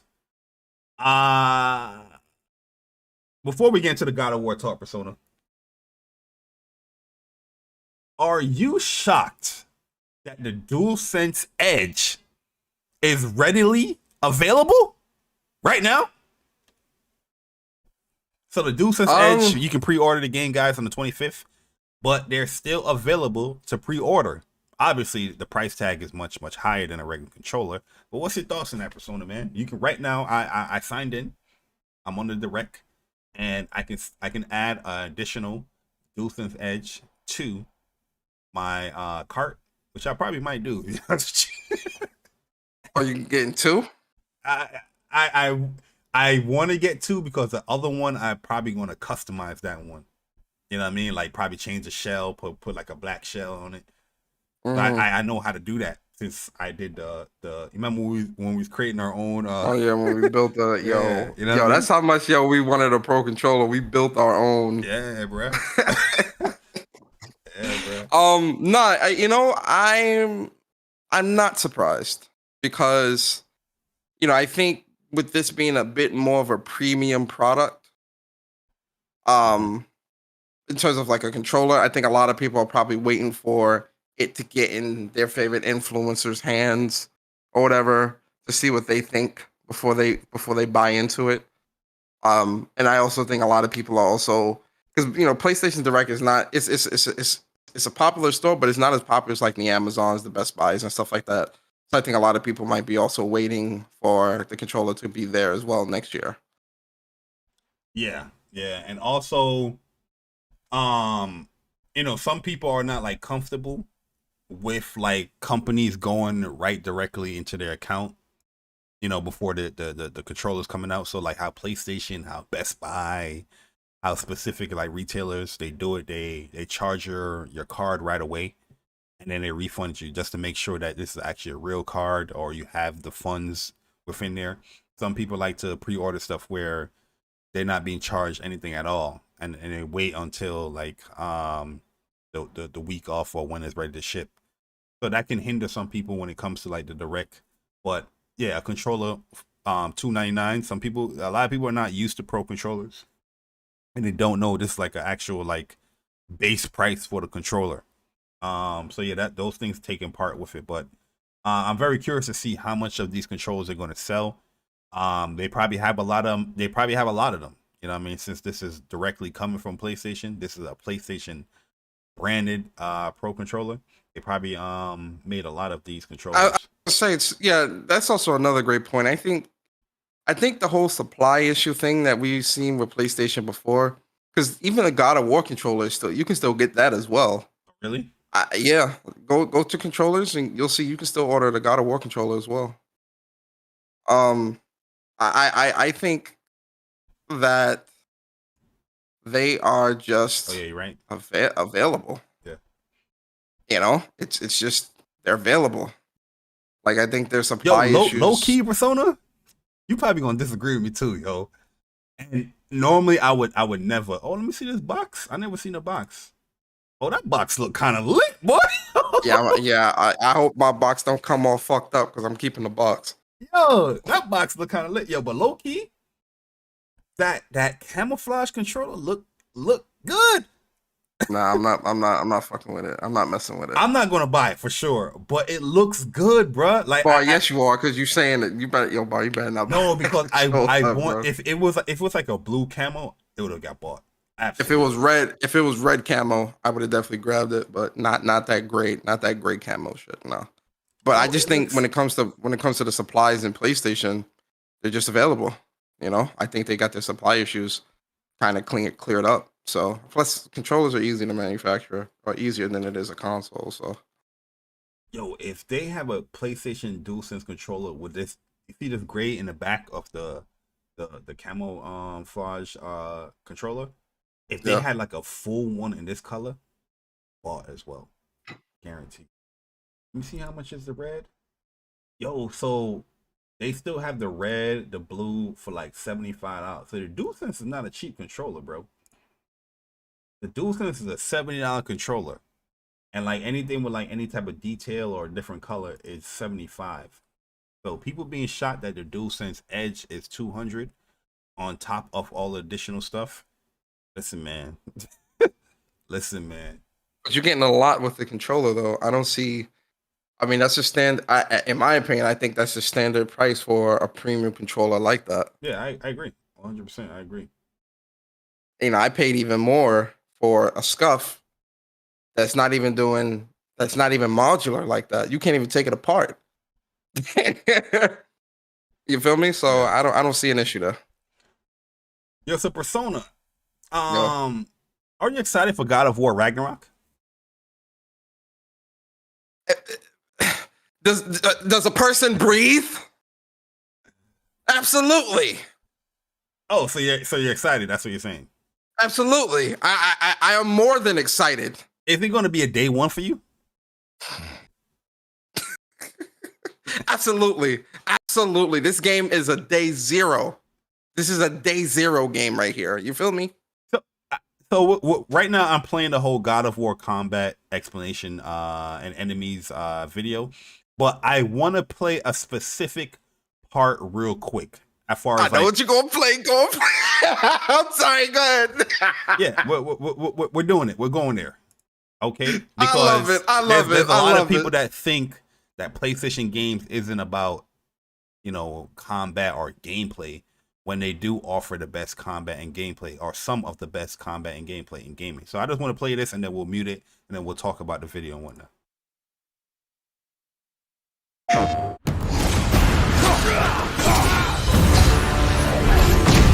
From a combat perspective, I always and I still feel like the meat and potatoes of any God of War game is combat. All right, there we go. That's all I really want to play. You know what I mean? Because people think that PlayStation games are all about the cinematics and the graphics and things like that, which they're first class, they're best in class stuff. But it's also a lot of these games that we're playing. It offers a lot of combat and gameplay. That's what you're doing majority of the time when you play a PlayStation exclusive game. But overall, Persona, how was because you said you watched this video, 40 plus times. What was your 40 might have been excessive. We'll say 20, 25. What was your takeaway from it though? Like, what's your takeaway from it? Are you happy with what you saw? Do you like their concepts or their combat design of what's going on? What's your takeaway from this video? Yo, really and truly, first off, I do want to say that I love this series so much for a multitude of reasons, right? Obviously, the gameplay that we get, little snippets of gameplay that we get to see, like, obviously that's a given. But also, I love how this is really bringing us face to face, virtually, of course, with developers who worked on this game. Yeah. I love seeing the passion, the excitement, the smiles, and all of it in these videos that we're seeing from developers. I love this because it highlights people that are working on this project and the passion. So, shout out to Sony Santa Monica for that just alone. This series is dope. And I love seeing the development process. I've always been fascinated by how they make these games, how they create these games. So, keep series like this coming. I would love to see how The Last of Us Factions 2 gets made and all that, or how Spider-Man 2 gets made. I love all that stuff. Yeah, but in terms of the dev videos, the dev diaries, I want to see more people do that. I mean, PlayStation typically does it, but I agree with you 100% on that. Yeah. But in terms of the actual combat itself, this is why God of War is one of the greatest of all time. This is why God of War 2018 sold 20 plus million. The story, of course, the way it looks, of course, because it is a very beautiful looking game, but Ragnarok looks to take that stuff a step further, but then also the combat. And from what I've been seeing in these combat video, everything here from what you remember from God of War 2018 is just turned up. Mm-hmm. It's turned up like tenfold, because they were talking about like the different shields that you could have now. So now you've got a more parry friendly shield, but then you also got a more block friendly shield where if you like to block more, there's a shield that can take more of that damage, and kind of like Black Panther's, kind of like Black Panther's suit. You can redirect those blocked attacks back at the enemy. Yeah, like the shield you're talking about is Bishop from X-Men. So he's pretty much absorbing all of the damage and then outputting it back on the or redirecting it on the enemies. Yep. And so, stuff like that I like, but then also seeing the traversal, one of the things that they mentioned here as well was that, getting around the world is going to be a little bit different because you remember in the first game, Atreus would lift him up and put a chain down and all that stuff. Yeah. Now you see with the Blades of Chaos, Kratos is just pulling himself up, and Atreus is old enough where he get up there himself. You don't need that no more. He's not as dependent on Kratos to go up a ledge or something. He can do Yeah. So, seeing stuff like that in this combat trailer, and it's really good. But then one of the things that I'm noticing as well, that enemy variety, Bari, it's a lot of different enemies in this game, bro. Like, the whole video, I'm like, damn, man, that's a new enemy. Damn, that's a new enemy. That's a new enemy. You get a new enemy. You get a new enemy. You get a new enemy. New enemy. New enemy. It's one thing I like about RPGs, and a lot of people don't talk about this stuff. It's like the encyclopedia or like the dictionary. And I just go through like, all right, here's this enemy. And if they go into detail as far as like, here's how this enemy attack, or here's what's weak to this enemy here, this weaknesses or strength, I love that. So I'll be reading that stuff for minutes upon minutes before I even press start or whatever, yo. I love that shit. So I know God of War is going to have that because you had it in 2018, but I like that. One of the other things too is the brutality, bro. You saw you chopped off the head of the elf? That's what made me that's what jogged my memory. The brutality in this game, the way he cut off old boy head and the way he axed old boy's whole body in half with the finisher. This game, I'm just like, this game really is going to be so much fun. You know what I'm loving? The combat. When it comes to the combat, I mean, God of War 2018 already had some implementation of this, but it seems like there's more like juggle opportunities in this game. Like a lot of things juggle enemies. Like, see how he just threw this enemy here, and the AoE blast from it popped the other enemy up to juggle. I feel like you're gonna have a lot of opportunities to get like some sick combos or there's juggle opportunities for these enemies to keep them in the air and doing some cool stuff. And I'm loving that a lot. Even Atreus is juggling people. Like, you know what I mean? I'm just like, yeah, I love that. Because God of War 2018, you had that, but it's very specific as far as what you needed to do to juggle. So you might need like a specific rune ability, or you have to have this certain ability unlocked on a weapon, or you're using a certain ability on this weapon. But here, it seems like there's just so much that would pop an enemy up. I see wall splats. I'm seeing ground bound. It's just a whole bunch of going on in the game, man. And I can't wait to get my hands on this joint, for real. Yeah, it's crazy because it's like there's so much going on that you miss because even like I said, I was watching it so many times, I started picking up on like certain little things that was happening in the videos. But it's like, there's so many different combat choices and options that it's that you're definitely going to have a lot to play with and experiment with in the second game with Ragnarok, which I think I'm extremely excited. Obviously, I think everybody in the world knows that by now. But I do think when it comes to the combat, I think the team is definitely taking good care of making sure that this combat still feels fresh, but also familiar. Yeah. For those who have played the first game, which I think is great. It's a safe sequel. Some would say, right? But the game just looks faster. Like everything just looks fast. Like Kratos moving fast.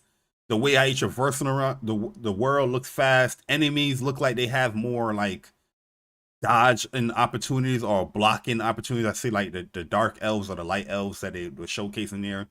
Like, they said in this one those are the light elves. So there was actually one of the new enemy Kratos. types that you're fighting. Yeah, one of the new enemy types that you're fighting is the light elves warriors. That's what they're calling them in this game. And they're going to be having the dual wield and stuff like that. One of the things I heard from a YouTuber preview as well was that, damn it, I just had it off the top of my brain. Go ahead, it slipped my mind that quickly. Go ahead. Oh no, you say you was talking about a YouTuber preview and what they talking. Yeah, about. I forgot what he said. I forgot what he said though. It slipped my mind. I just had a brain fart. Go ahead. Yeah, I think Atreus is just going to feel much more better. Like Atreus didn't feel bad in the first game at all. But I'm just saying, like, from what I'm seeing in Ragnarok, it seems like he's going to be even more useful or just even more fun. There's times where I would, like, save Atreus' abilities because I'm like, I want to get to this enemy and I know I'm going to use a Atreus ability for this enemy here, so I'm not going to use these light arrows. I'm not going to use this arrow or whatnot here in this smaller fight. But I feel like they just giving you everything. Like, nah, use it in the smaller fight. Use it in this fight. Use all the Atreus stuff here. That from what I'm seeing so far in the game. Look at that, another opportunity. He's gonna have different abilities too. Like I'm pretty sure he's gonna have like different like magic abilities that he used, like that little super, like you have some in the wolves and all that stuff. You know, he's definitely gonna have his own, you know, like they were saying in the video, he's gonna have his own swag where, like, you know, the way he's fight is definitely gonna be much more experienced, but also a little bit different than how he was in the first game, where it's not just gonna be like a backup. He's actually gonna be in the fight, like getting it in, which so I can't wait. It seems like Atreus is definitely going to have his own segment in the game where you're going to be playing as him. You think so? Absolutely, because there's so much to this quote unquote, I'm doing quotations here, AI controlled character. You know, it's not fully controlled, but it's kind of like a guest character. There's so much that they added on to him. There's no way they're going to waste all of that and just use it just for guest character or AI control. I feel like they're going to implement that within his own segment somehow in the game. And I'm excited for that. I'm excited for that. Yeah. For real. Yeah. But I'm pretty sure everybody's excited for God of War, man. You already know when it comes to What's Up PlayStation podcast. That weekend, guys, we gotta remind you, we gonna be focused and we gonna be busy. We're gonna stay vigilant.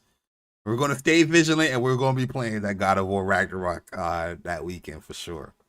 But yeah, I'm super excited for it, man. But did you remember, or you just want to move on? No, we can move on. That's fine. All right, let's move it along, Persona, man, because GameIndustry.biz has a new article that came up the other day.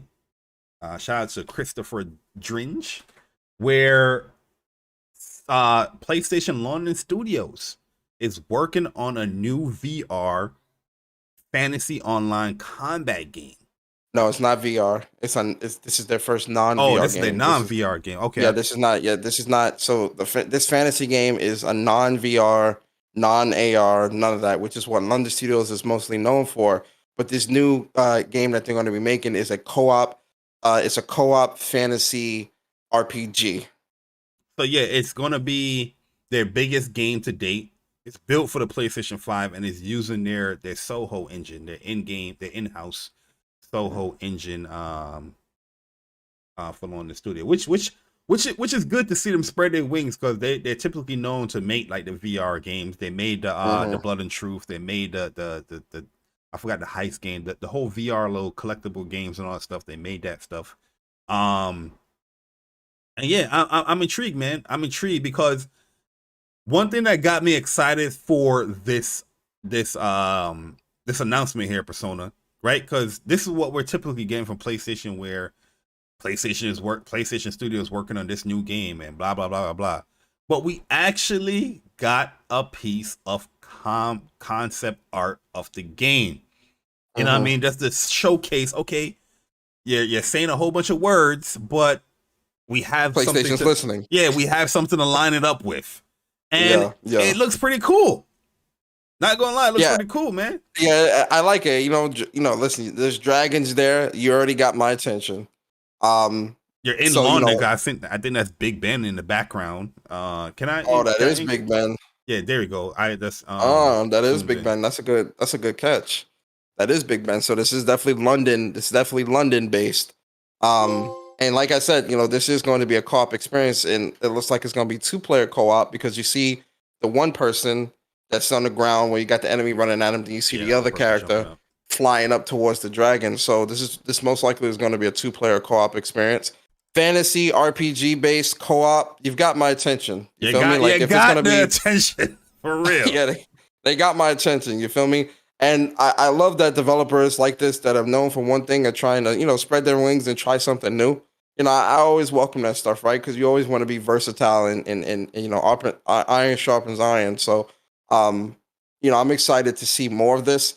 And here's a theory, Bari. Everybody put your tinfoil hats on for a moment. Put the tinfoil hats on. We're going down conspiracy theory lane. I personally believe we actually were going to get a true trailer of this game at a showcase. I feel like this news was going to be at a PlayStation showcase, but obviously allegedly PlayStation pulled back because of a certain acquisition of an Activision, of a CMA, of a this and that and all that other stuff. So obviously a showcase allegedly did not happen last week, but I feel like we're going to be getting a trailer for this game sooner rather than later. Yeah, and the thing is, when it comes to London studios, they're very diverse in what they make, and they create very unique experiences as well. Like from the SingStars, the PlayStation Camera, iToy games, and they also really use VR. Like they push VR to the limits. Like I said, one of the best VR games there is Blood and Truth. That game is amazing. Hopefully that goes and transition over to PlayStation VR 2, because anybody that's getting PlayStation VR 2 and you missed out on Blood and Truth, that is definitely a game you need to play. It's so dope.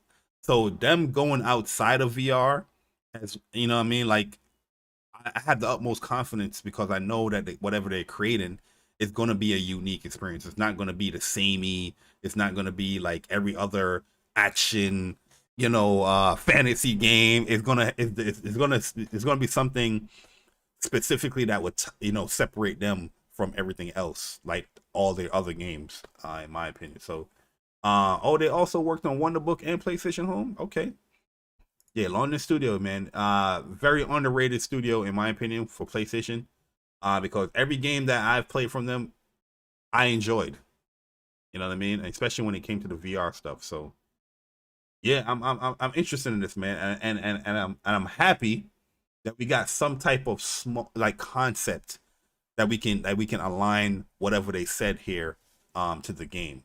You know what I mean? This might not be the actual game, but this is like early concepts or whatever.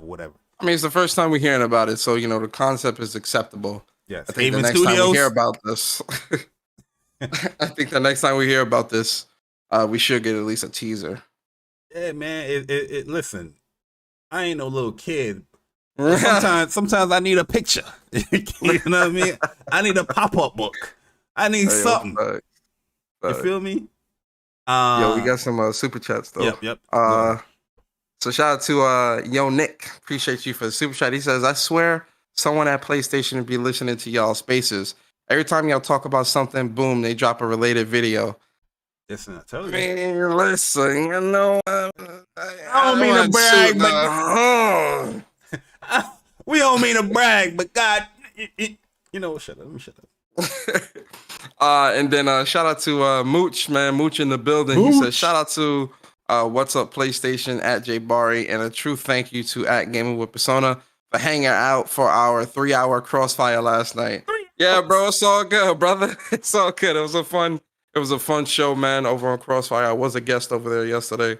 So, shout out to Mooch and the Crossfire gang. And, thank you for having me, man. Absolutely. That's one of the shows I'm definitely going to check out right after this podcast, to be honest with you. I like Crossfire, man.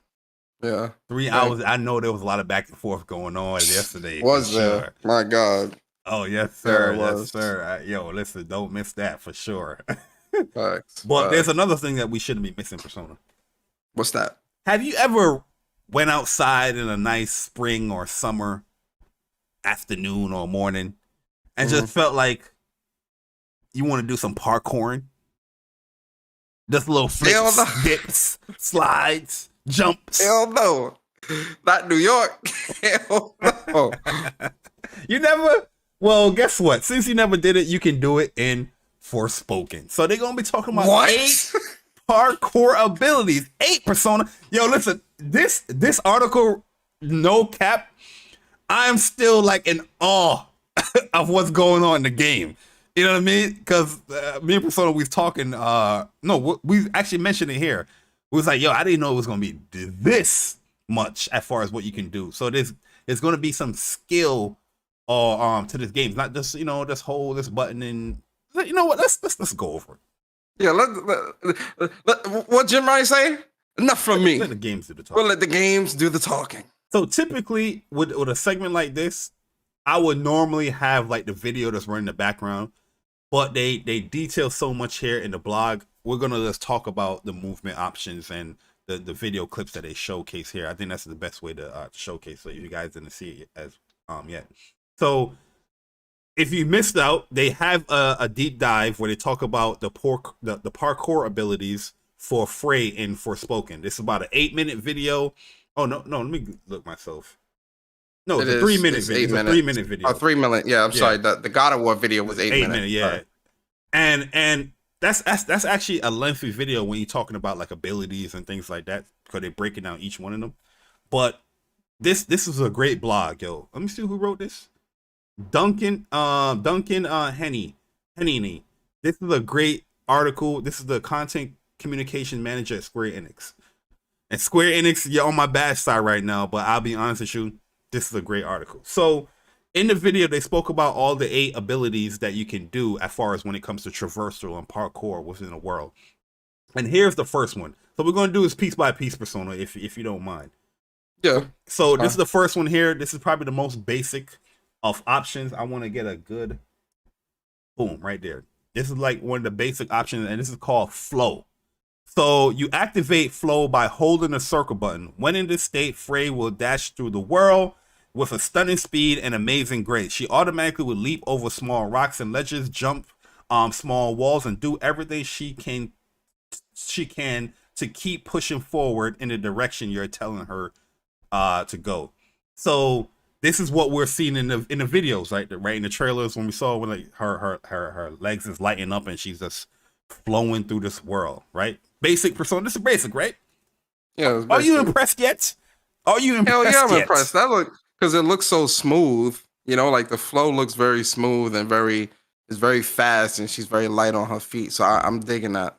And this is cool because now we actually see and we actually know put like names to the stuff. Yeah, the names and what buttons we got to press towards certain things.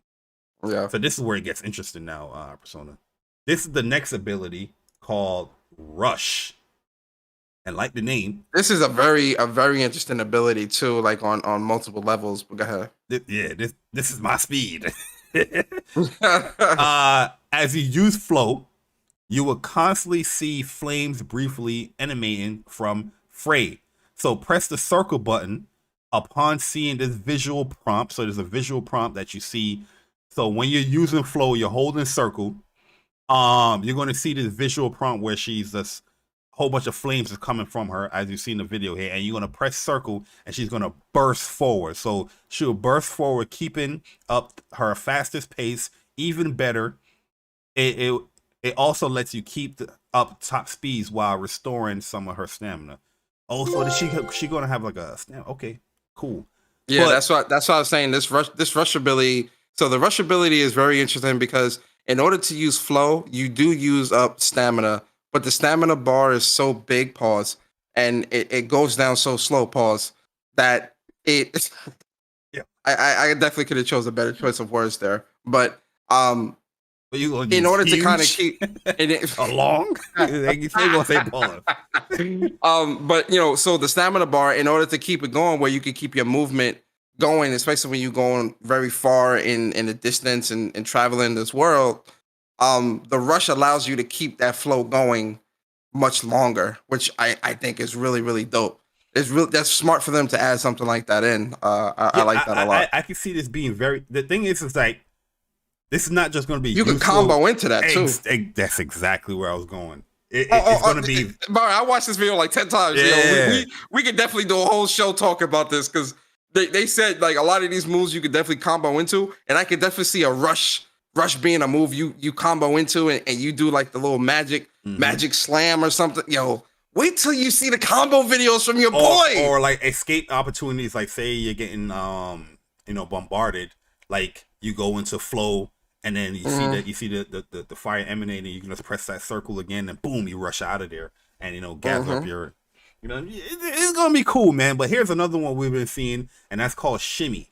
This move lets Frey kick off the ground. Like fighting game terms and accelerate. So you press X at the right time, this is this is not like new stuff that's going on in like a video game, but it just looks so stylistic. The approach is so stylistic. So you press X as you're about to land, and she would do like a nice little flip or whatnot, dashing forward or whatnot. So yeah, that is shimmy. Then now we have scale. Ooh boy. Scale is my speed. Yeah. Scale is definitely my speed, bruh. So this ability lets Freya create a phantom foothold to launch herself up in the air. So she pretty much got like a Dante like double jump or just a launcher. You know, like how Dante has that little. You can't really call it. So double jump. it's a little bit deeper than that, because what you can also do is if you're already in the air. And I saw this, you'll see this if you watch the full video, they actually show it. Mm-hmm. So say you're fighting like a flying enemy and you jump, you can actually use the scale to get to higher lengths after your jump. And even if you're like fighting an enemy in the air already, like doing a combo or something like that, you can use scale to then even get to, like, it's not just tied to just you having to jump. It's like an actual, like you can use this like in like combat situations where it can really get you to some really crazy heights. Because in the video, in the clip, they're using it as like a kind of like a dodge maneuver. So it's dodging out the way of this enemy, but also you can use it in like a double jump type of, how Persona was explaining what he's saying. So that's really cool. So you can just get like super vertical in this goddamn game. Yo, You know what I mean? facts, Just bro. rain, lightning, and ice and water. I'm loving that scale, boy. That scale is my speed, man. Oh, here's another one. This is one that we definitely seen in all the videos. It's called Soar. Is this Soar? Yeah. Oh yeah, okay. So I already know the one that Bari gonna love the most, but go ahead. Oh, you already know the vibes, man. So with a normal jump, you can pretty much have like a glide type feature here. And this is what we seen here in the first trailer. Remember when we was like, oh, is she like flying or she's like gliding? No, this is what the ability is called. It's Soar. Remember when people say, oh, this game looks lame. This game doesn't look so good. Yeah, which I don't know. They definitely need to get their eyes checked on that. But what also makes Soar really cool is it's a really good parkour move with getting up the mountain in rapid succession, since it's a number of smaller jumps or leaps, I should say, in quick succession. It's more so like getting you up little. Yeah. They say flamboyant is what word they use here, but yeah. It's pretty much a stylistic type of approach of like scaling up or just floating or flowing. Yeah, I think of all of them, this was probably the least one I was kind of just like, okay, cool. Like I wasn't really like super like, whoa, like that, it doesn't really, it wasn't really super crazy for me. Yeah. In combat, now we get this. You already know the vibes. Now we get in the bar. Yes, sir. You already know the vibes. As soon as I seen the zip, I said, oh, Bari's in heaven. I can't wait to see the Bari combat clips. And you know what I like about this too is that the slowdown of how you're using it. It slows everything down. So this is the next one is called Zip. By pressing the square button, you can make Frey launch a magical tether which pulls her towards anything it connects with. So you can pull it towards enemy. Yo, this is baby. This is coming from exactly. This is coming from Square Enix. You had Babylon Fall, which I think is the worst implementation of like the tether or the zip. Then you have Valkyrie Elysium that used it amazingly. Very good. And you could combo very nicely into it too. Yeah, and then this game here, it looked like they built upon that or took upon it. And you have the slowdown mechanic and whatever you want to tether it to and all that stuff. Seems like Square Enix, they like their zippies. They like to zip around. Hey man, listen, the combo potential, man, is there. Especially if you in the air, you kill an enemy. Instead of just dropping down, you do slow-mo real quick to go into zip to pull yourself towards an enemy to get some combo points off, or knock them up, and then you knock them up and you do the scale. Listen, guys, the combo clip's gonna be. Yo, you remember when we was combo clips are gonna be crazy from your boy. Like, be prepared. You remember we was telling people like, yo, this game is gonna be deep, especially from the last trailer that they showed when it showed like the bonus like nails or nail polish that you can get. And we was like, yo, this game is gonna be deep, bro. There's a lot of things that you're doing. You know what I mean? And the face buttons we know just on the basic level is not for attacks. But when you when you press a certain button, then the face button, then you go into your magical spells and all that. Yep. Oh, here we go. This is Persona here. We have the float ability here. where pretty much you're floating in the air. So this is an endless useful ability that lets Frey manipulate gravity itself to soften any fall. So you simply just hold X button or cross button, however people want to say it, in the air, and you can gently drift downwards at a control speed. Love it. And I love the bruh, I love the animation, all the effects, the water effects, the wind effects that's going on top of the stuff. It's not just like, oh, I'm just floating. They added all the elemental abilities in there as well. It's very flashy. Yeah, it's a very flash. This game is definitely going to be a very flashy, and especially if they got a photo mode in this game, that's just going to get it's going to get used. It's going to be used like crazy. I pray they got a photo mode because I'm going to be taking some awesome shots in this game. I can see that as well, yo. Like it has like a very Demon Slayer-esque to it, like where Demon Slayer had the water, the lightning, and it adds a higher visual. I can't even use the word, like a higher visual presentation to what's going on. It's not just a regular float. It's not just a regular flow. It's not just a regular. It's adding those elemental abilities. So you see the earth, you see the wind, you see the water, you see the fire. All of that stuff is flowing into it. So I'm pretty sure the story-wise, all of that stuff is going to culminate as well, explaining all of these traversal abilities. Yep. And then here we have... we're going to get to Super Chat. We just got one more. Yeah, here we have Glide.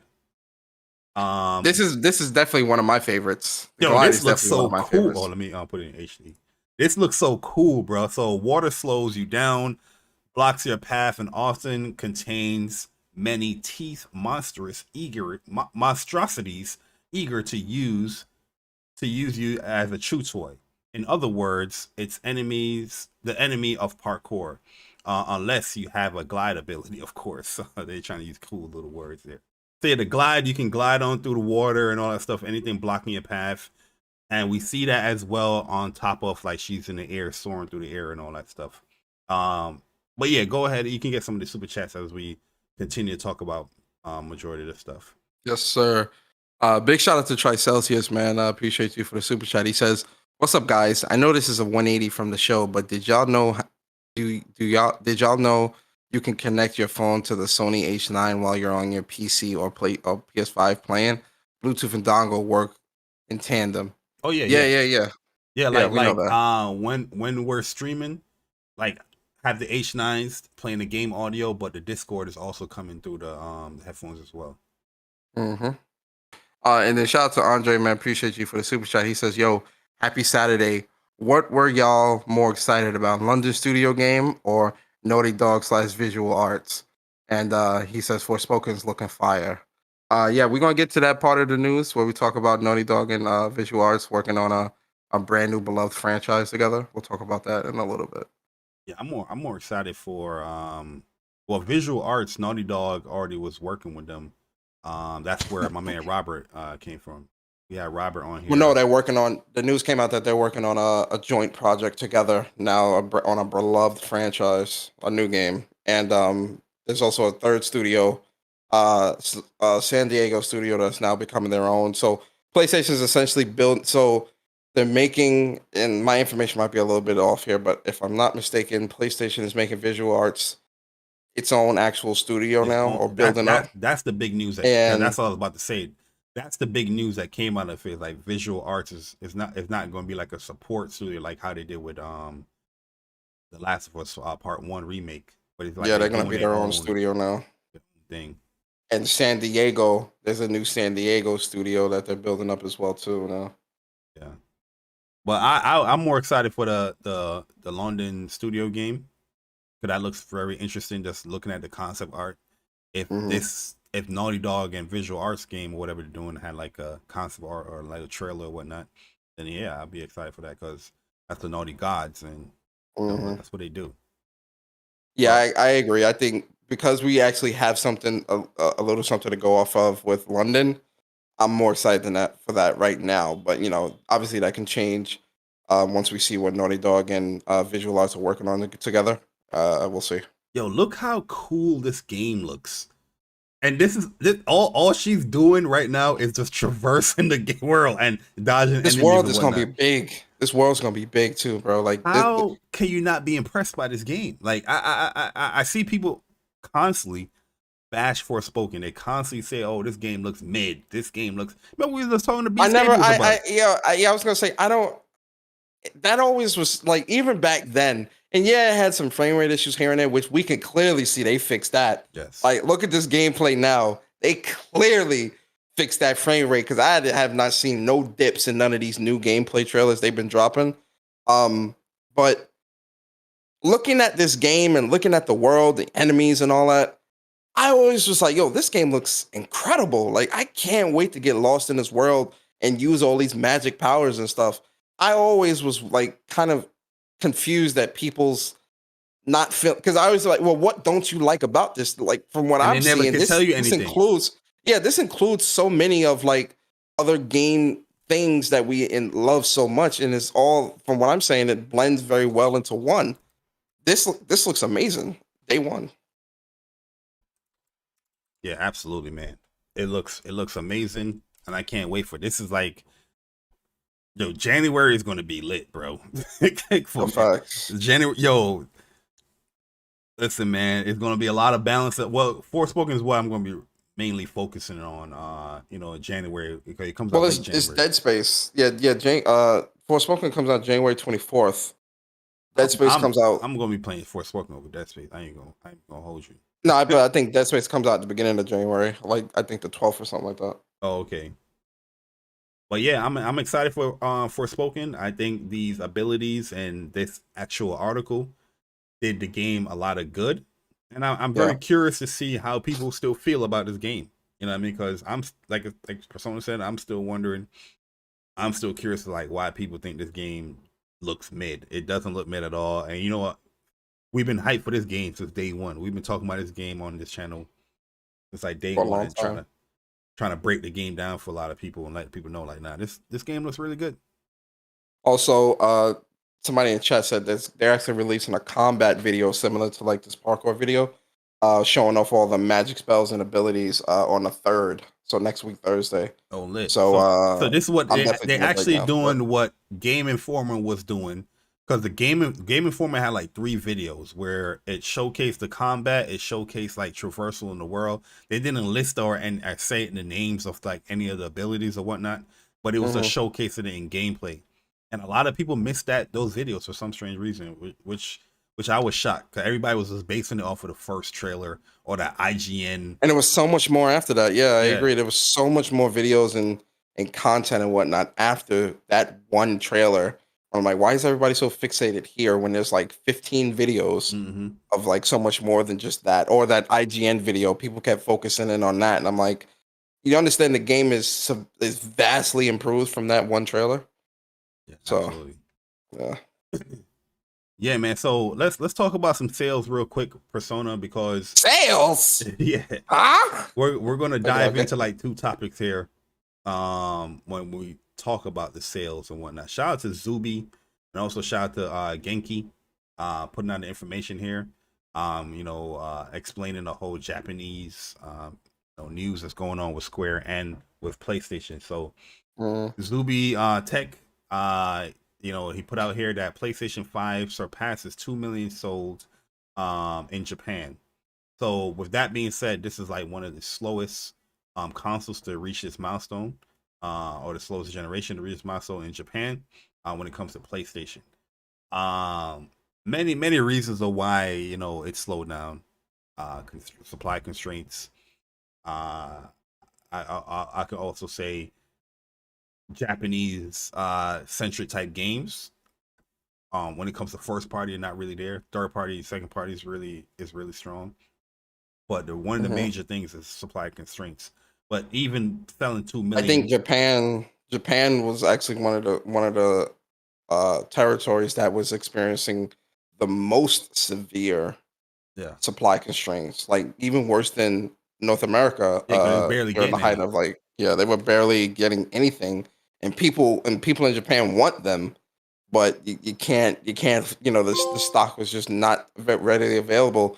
And I remember reading a couple months back that their scalper situation is horrendous in Japan. Mm-hmm. Like scalpers were like snatching these things even worse again than North America. So, but the fact that it's reached that 2 million milestone, I think is great. You know, they just definitely need to make sure that they're getting that supply out there like very, very quickly, especially when you got big games coming out like Crisis Core, you know, Final Fantasy 7 Rebirth, Final Fantasy 16, and next things like year that. You're going to want those have to supply clean to that be, up. Yeah. yeah. They can't go into 2023 with Japan experiencing those types of supply chains because 16, FF7 Rebirth, those games are going to sell, I'm pretty especially sure if you got the consoles there. I'm pretty sure around next year we're probably going to get news of you know, more Kingdom Hearts. We're going to get news of Dragon Quest 12. Yep. So Square Enix is going to be busy next year releasing games, but also announcing some of the games that they come. Yeah. They gotta have those. Yeah, they gotta have those units in the stores, for sure over there. But yo, say the least 2 million, I think is it's slow when it comes to PlayStation, but that's still, you know, a milestone in itself when it comes to PS5 and you know, in Japan. Mm-hmm. Also, Persona, Square Enix is leading into the whole, you know, Japanese stuff. Square Enix, oh no. Yeah, so Genki actually deleted the tweet because a lot of people were trying to come at him based off what he was saying, but I believe Zuby posted it up as well. Or yeah, 'cause everybody screen capped what it. So basically, what it's talking about is that they're saying that the games that they're offering, it's not just sustainable in Japan alone. They have to diversify themselves and branch out to other regions. That's what I took from it. From what I read, I didn't read the whole. here's so I'm about to send you next gen player. Check Discord. He's got it. And then Falcon X. I don't know who this is, but he's got the actual quote. So I'm gonna take it to Falcon X. So the article is from PlayStation Lifestyle that next gen has. Falcon X has the actual quote up. But oh yeah, I have the quote now. Yeah, just show them the quote just so that we can talk about that. But yeah, But so they're basically saying that some of these games flopped in Japan. Yo, we can't sustain all these flops. Y'all ain't buying our goddamn games. You ain't buy Babylon Falls. Why didn't you? Huh? I'm talking to you, Persona. Yeah. Why didn't you? I did buy Babylon Falls. What you talking about? Yeah, you're right. So they're saying, in other words, the Japanese market is no longer sufficient for achieving a level of earnings that enables us to recoup or develop investments and generate a profit. And we therefore need to approach our development efforts based on the assumption that we have to succeed in the global market. So they're going to be diversifying their games and branching out their games more than just Japanese centric. That's why I think you see something like Forspoken coming out from a Japanese studio at that. But it's catering to like a more Western, you know, type audience. And that's also why, you know, Yoshi P has said this in a number of interviews about Final Fantasy 16, because you've got a lot of people angry at the fact that it's more, you know, that Final Fantasy 16 is going treading further and further away from a turn-based into an action-based. And, you know, he said, you know, an action-based, it allows you to reach a larger audience. Because, you know, listen, as much as I love turn-based JRPGs, those games do not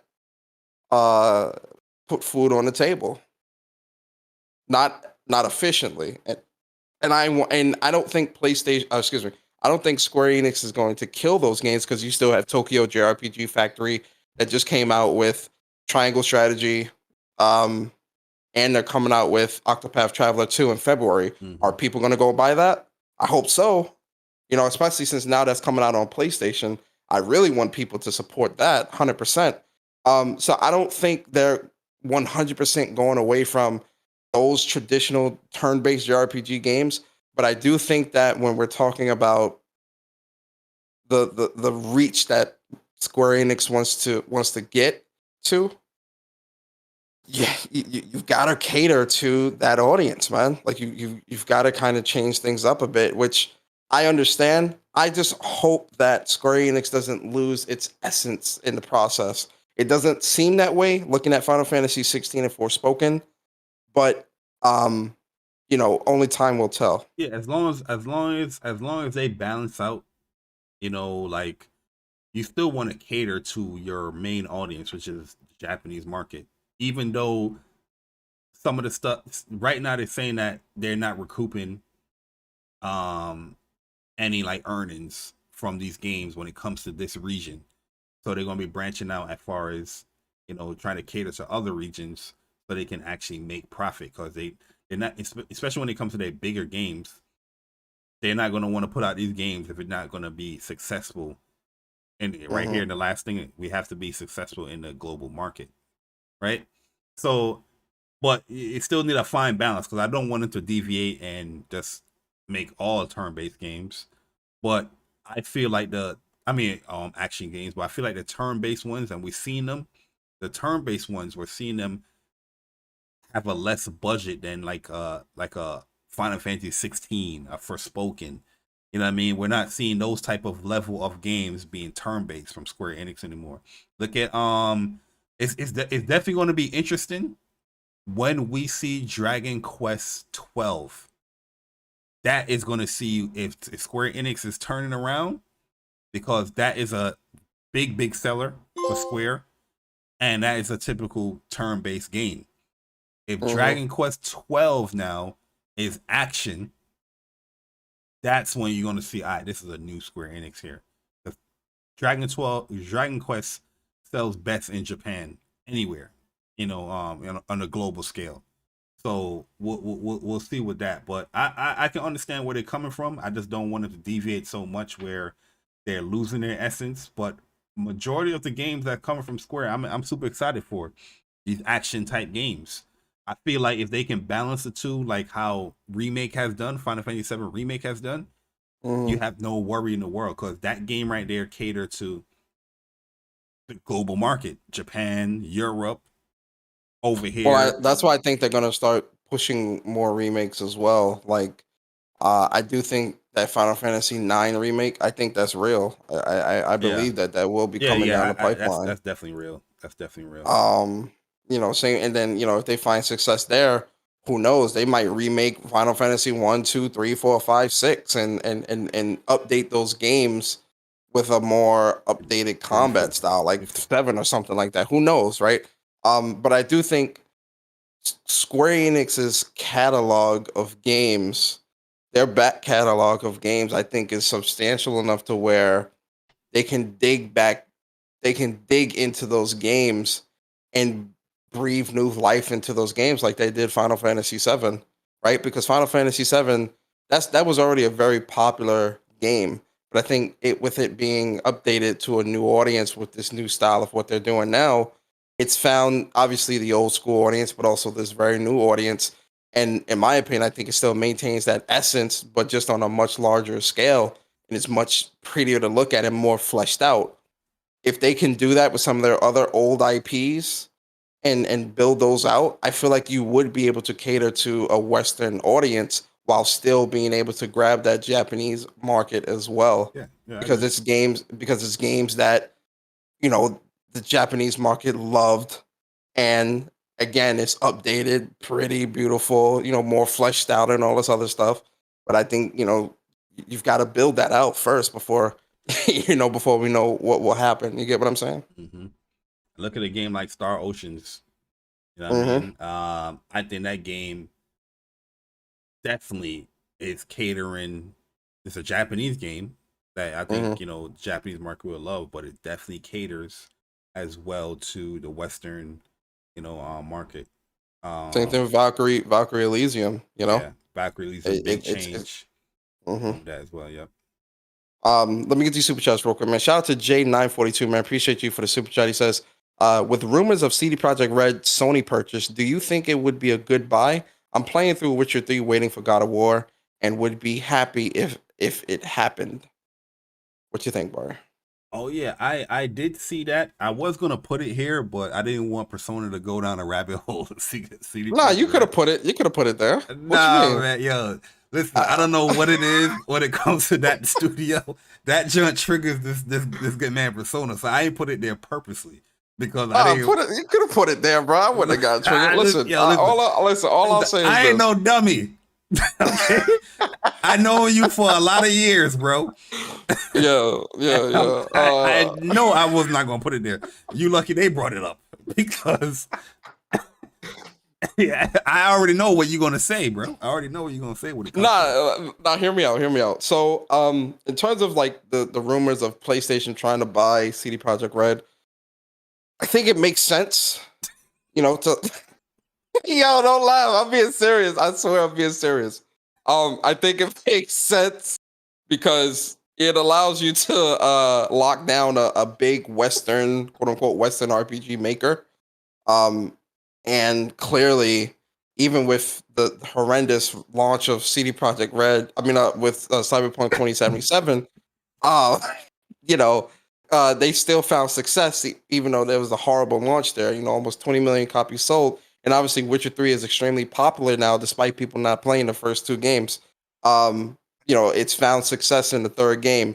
So I think from PlayStation's perspective, they can definitely whip them into shape to where, get that PlayStation fragrance in them and upgrade them and make them be a good studio. So, we'll see what happens, The thing is that it's a weird rumor.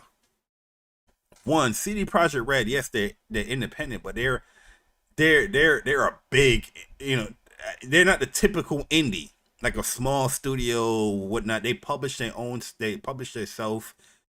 I don't see them needing a PlayStation or even being acquired by PlayStation because they do everything themselves. And a lot of things that they do personally, I don't see PlayStation doing, like with their games, because they're what everybody like to say, they give us free shit. You know what I mean? So a typical, DLC or expansion that, you probably pay $20 for.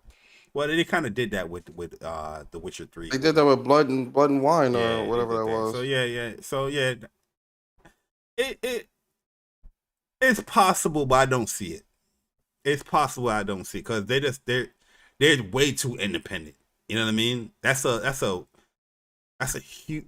They're way too independent for me to say like, they want to be bought by PlayStation or rumored by PlayStation. I don't know where that rumor really came from. We'll see. I saw it. That came from I forgot this dude, Rythan or something like that. Which I don't know, man. People on Twitter call themselves analysts and shit. Like I don't know. Like, bro, I legit saw it and I added it to my bookmark. And then when I was like doing the whole show online, I was like, should I add this in here? I was like, you know what? I ain't gonna do it because I didn't want to trigger Persona. I didn't put it in there, bro. Because once again, it's somebody that really don't know like that per se, and it's just one of those off the wall type rumors. Like, really, CD Projekt Red being bought by PlayStation or possibly bought by PlayStation? That's a weird one. Yeah, and then the second super chat, shout out to you, Bor. Appreciate you. He says her race is the reason why unstable Elden Ring with PS3 graphics never gets talked about. I hope folks can stop this. I think he's talking about Forspoken and why so many people are so like harkening on this game. Oh yeah, like her race and all that stuff. Like she being black.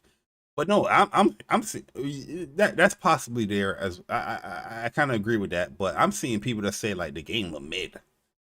I'm just like, what about the game look mid? Like everything about the game looks cool. You know what I mean? Just from a visual and a stylistic approach. You know what I mean? Yeah. Mm-hmm. I just thought it was weird that people say that about Forspoken. Yeah. But let's move it along, man, because just like we got this information from Square Enix, like financial reports, but Capcom also giving their financial reports, and I'm sorry to say this, guys, but Street Fighter 6 won't be coming out early this year. So the main thing we're going to be focusing on here is like Resident Evil 2 has surpassed 10 million units. No big release before RE4 in March. So that kind of excludes not PlayStation, but Street Fighter 6 coming out in like February, or heck even January, or heck even March. So it's definitely gonna be coming out after Resident Evil 4. How do you feel about that? It's probably gonna come out close to the Evil time. I was saying probably or like April. June. I'd probably say late April or like late May. It will come out. Nah, I think probably June. No, because a game like this, release. Street Fighter 6 is going to be like the major game in Evo, so you're going to need a lot of time, or give people a lot of time. You can't just come out with June and then August you have Evo. You know what I mean? Like, that's 2 months though. Like what? Yeah, but is that going to be enough time for like pro players for a major event like that?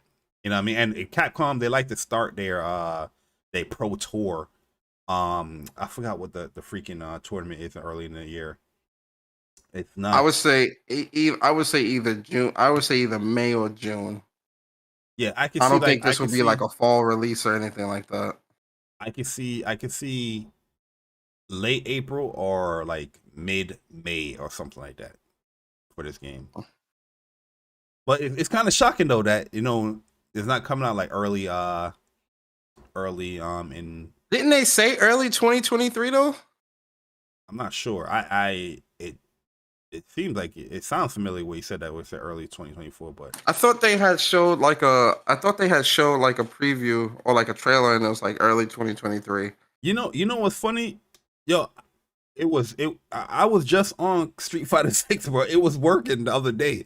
It was me, Chuck, and Dre was on there, and the reason why we didn't say anything like right away is because we didn't want like maybe they would shut the stuff down. So we was just like training. We was like, all right, let's just train, because there was no matches. No matches was working. I got one match to work where I fought this Ryu player, and then after that, nothing was working. You couldn't start up a match. You just had to go in training mode, and a whole bunch of errors. So when I told you about it, that was like I was like an hour in. I was like, yo, Persona, this shit on. I don't know if you want to practice or whatnot. And yo, so the game, it's running. As far as like a gameplay standpoint, it feel like it's ready. You know when you play like a demo or a beta, you're like, this doesn't feel ready. Like you could tell like, oh, this needs like another year or 6 months or whatnot. After you played Street Fighter 6 beta, because you was in the closed beta as well, when did you think the game was going to release? Does it seem like it needed like another year, or it needed another 6 months? Like it felt good. Like it felt smooth and fluid. I always thought early 2023. I figured they would release RE4 and Street Fighter 6 around close to the same time. Yeah, that's what I always thought, like early 2023. Yeah, I agree too, man. Like a February release or something for like Street Fighter 6, and then March is like similar to like 5. Resident Evil 4, yeah. But I do understand it. It makes sense from a business standpoint. You have two major games. You don't want them too close. They're not Square Enix. They will release their games. They give it some ample time. That could be another issue why your game's not really selling like that, Square Enix. You release these jumps like 2 weeks apart, man. You know what I mean? Like, yeah, because didn't like a month apart, because Valkyrie Elysium was at the end of September, and then Star Ocean's the end of October. Yeah, and look at even early this year, Babylon Fall came out, and they dropped this. They dropped a whole bunch of Switch games. They dropped this. It's just like, yo, they dropped their games like on top of each other, and that's to be honest with you, I was looking back at like game releases and like from different companies and publishers and whatnot. That's actually normal practices, where games are coming out so frequently back then. Like Square Enix will drop a game, boom, boom, boom, boom, boom, month after month after month after month. Nintendo will drop a game, boom, boom, boom, month after month after month. So it's now in this day and age where we see less games being released than back then from these publishers or these developers, to be honest with you. But because the dev cycles got longer. Yeah. Yep. But yeah, no Street Fighter 6, guys. early 2023. So you got a little, you got to wait a little longer. But I'm pretty sure a lot of people are excited for Resident Evil 4 to hit. So let's move it along, man, here, where we got a release date, Persona. We got a release date for Wulong Fallen Dynasty. So this game is coming out in March 3rd, Yo, 2023. January, February, March looking kind of stacked, bro. Jesus Christ. Yo, be what my man Scar said? Be prepared. Yo, cause these drugs is coming out, bro. So yeah, this game is coming out for PlayStation 5 and PlayStation 4, March 3rd. And I like this game. It's pretty cool. I don't know if I'm going to get the demo. Though. But yeah, I like the demo. I thought the demo was pretty cool. But it's too much. I don't know if it's going to warrant a day. Yeah, that might fall through the cracks for me. Not a day one. Cuz February, do you understand how stacked February is, bro? With games? It's so January is Persona 4 Golden and Persona 3 and Forspoken and Dead Space. February is Hogwarts, Octopath Traveler 2, and something else. Destiny 2 Lightfall. That's I forgot about Hogwarts, real rap. That's February and March. First of all, February belongs to Destiny 2 Lightfall expansion. That's in Octopath Traveler 2. That's like top Persona of the list. 4 Golden and 3 Portable 2, man, early. That come out January. Yo, listen. So really and truly, I'm probably not even going to get to Resident Evil 4 in March because I'm still going to be level grinding and getting my light up in Destiny 2 Lightfall expansion. So really and truly, like some of these games are going to fall by the wayside. Yeah, I could see like some of these games, like people not getting them day one, or they probably bought them but they're not playing them day one. But yeah, you got Hogwarts, Resident Evil 4, Dead Space. Hey, yo, heads up, real quick. If anybody's looking to get a God of War Ragnarok Collector's Edition, Wario just posted that GameStop has got them up right now. I just retweeted it. Yo, Dead Island 2.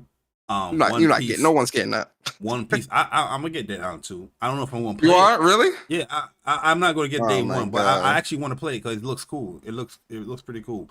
One Piece Odyssey. Then you have the Yakuza, like a Dragon Ishin. That's also early 2023. Yo, Yeez 8, Lacrimosa Adana, early 2023.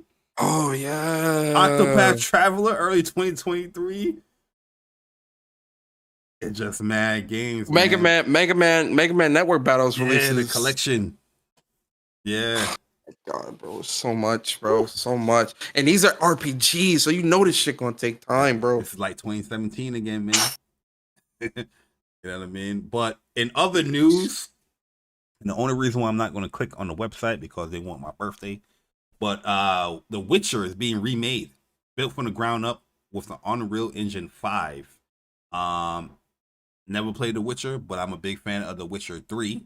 Oh yeah, Dragon Ball Kakarot Next Gen Update 2 early this year. Yeah, I mean, I love I'm definitely replaying that because that Dragon Ball Kakarot, I didn't play none of the DLC either, so I'm gonna replay that and do all the DLC too and get that platinum all over again. I love that game. Best Dragon Ball game Kakarot ever was made, good. Yo. Real rap. Yo, Grand Blue Fantasy Relink 2023. Yes. No date yet, but no date. That's 2023. Which they're hella late because no, they said December. They said December we get the update. Grand Blue Fest. December. Yep. But yeah, quick news here. The Witcher is being remade from the ground up. Anybody interested in that? They got a blog up. The reason why I didn't click on the blog or go into the blog is because they're asking for mad information just to go into a blog. You know what I mean? It's not like I'm looking for a specific. It's like just to go on a blog. They want my birthday. And Calisto Protocol, man. It got a hands-on where they talk about combat strategy upgrades and ruthless enemies, but also Persona, which I was pretty shocked that this game has. This game has an actual combo system in the game. So you actually can do combos or like melee attacks, like strings of melee attacks in the game. Because they say high stakes melee. This is the only thing I really want to point out in the game. I'm pretty sure a lot of people are excited for Calisto Protocol, but I didn't know these games were like heavily melee focused. You know, Dead Space. If Dead Space is not, just let me know. But yeah, when I saw the whole dodge and the melee attacks and all that stuff, I was like, a horror game that's giving you a lot to work with to fight back. Easy buy. Easy buy. Yeah, this is a game where look at that dodge, boy. As I'm saying, bro. Oh my god. Calisto Protocol is a day one. This game is gonna be fire, man. I cannot wait for this game. Yeah, it looks cool, man. Like the more they show the game, I'm just like, yeah, I see the similarities because I'll be honest, confession, I was watching a little bit of like a walkthrough of like Dead Space. I didn't watch the whole thing. I watched like about 40 something minutes and I skipped through because it was like a full playthrough of the game on a YouTube video. And I skipped through it and I was like, I see the similarities. You could definitely tell these are the same developers for sure. With the game, but they're adding on a little bit more here when it comes to like the melee and combat and all that stuff. But this game looks beautiful, man. It looks beautiful. So the survival horror and those horror games is back to back. Calisto, Dead Space, Resident Evil 4, back to back to back. And the guns look really, really good in the game as well. Shotguns, hand cannon, gear upgrades, all that stuff was in this game. I know I'm going to struggle, but hey, it is what it is. And I like where they display the health as well. And I like that in Dead Space. And yes, I know I'm late to Dead Space. I didn't play it. Don't sue me, okay? But now I'm interested, okay? Relax, guys. All right, so let's talk about this last thing before we get into the topic, Persona, man. And shout out to my man J942 for rejoining the ranks of for becoming rejoining the ranks. There's two actually. Shout out to J942, man, becoming a WUPS, joining the WUPS Nation, and then also that guy Smitty became a member as well. Appreciate y'all too, man, joining the WUPS Nation, rocking out with us, man. And remember, guys, if you want to become a member on the channel, the link is in the description. Never mandatory, but always, always, always appreciate it. We appreciate y'all so much. Oh, the struggle. Yeah, I don't mind the struggle. But the struggle with horror games, or some of these horror games, is that they don't give you nothing. You know what I mean? That's not a struggle. That's just you. That's just you. They just setting you up to die. A struggle is, all right, give me 3 bullets. I can rock with that. But some of these games don't give you nothing. They don't give you no bullets. They give you a camcorder. What you gonna do with a camcorder? You know what I mean? A camcorder. A camera recorder, whatever. But Gotham Knights, man. Patch update came in. It's live. To fix some of the issues in the game, man. So here's the console edition, or the console version of the patch notes. Here that they're fixing. So Blackgate. Flickering textures while on the bike and pause in front of the gate will no longer happen. Then they have general fixes. When dropping down from a ledge or a beam, you will no longer jump forward. This is a big update for me.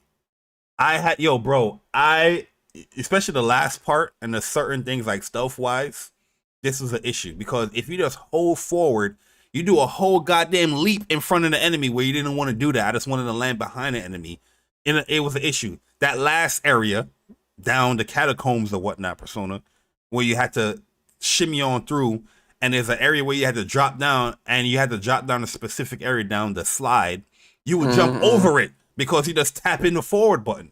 That was one thing I didn't like either. Like one of my biggest gripes was when you want to drop down or do something, you jump so far.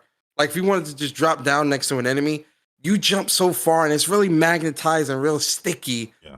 I just like, and then like you end up getting seen because it's like, oh, you jump Yeah, too far, you right in jump front too of the far. enemy or whatever. Yeah, I didn't like that either. Fixing here. And yeah, I like that. This happened in my game. When it came to like one of the hideouts. So invincible enemies playing a meditating animation would no longer happen in crimes.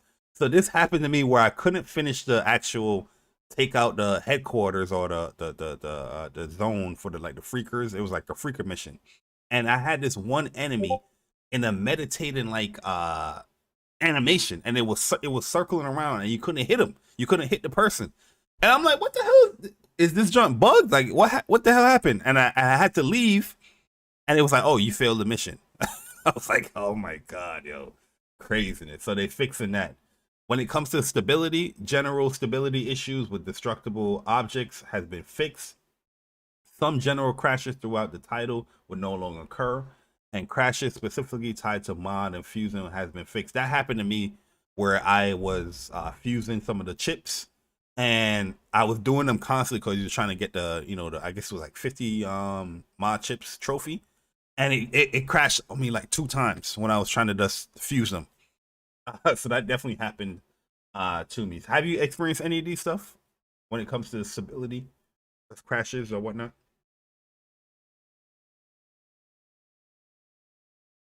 Uh-oh. This person, he ain't even play the game. He ain't even play the game. Oh no. I just saw the message. My bad. My fault. I had that reference. Oh no, I was talking about did you experience any of the stability issues as far as like game Hell crashing? what? Hell yeah! Now my game, it didn't crash. I didn't experience that at all through my 70 hours, but the frame rate, bad, man, bad. Especially if you don't ride the bike. Don't ride the bike. It's bad. Oh, so you're telling me that on your monitor, on your TV, your game is not running 120 frames per second?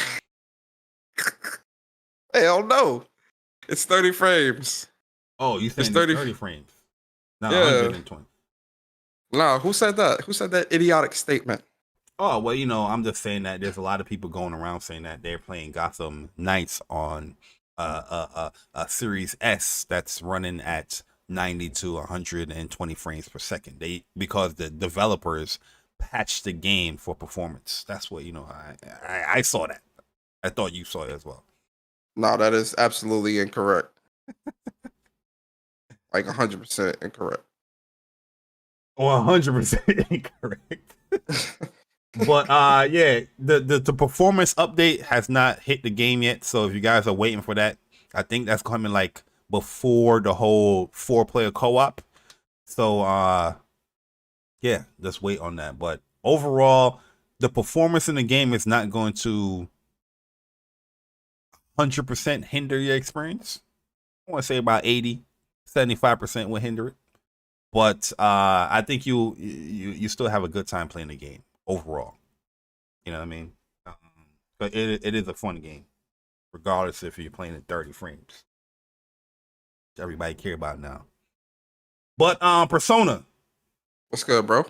We have reached the topic portion of the show, and if you guys made it this far, you know the vibes. Give them that trophies. We got to trophy you guys up. We got to trophy you guys up. These are silvers. Now we're going to throw a little gold in there as well, man. Throw a little gold in there. Couple golds. You know something light. Something light. You know what I mean? This is jumping burrito gold. Stroke the hedgehog gold. You know what I mean?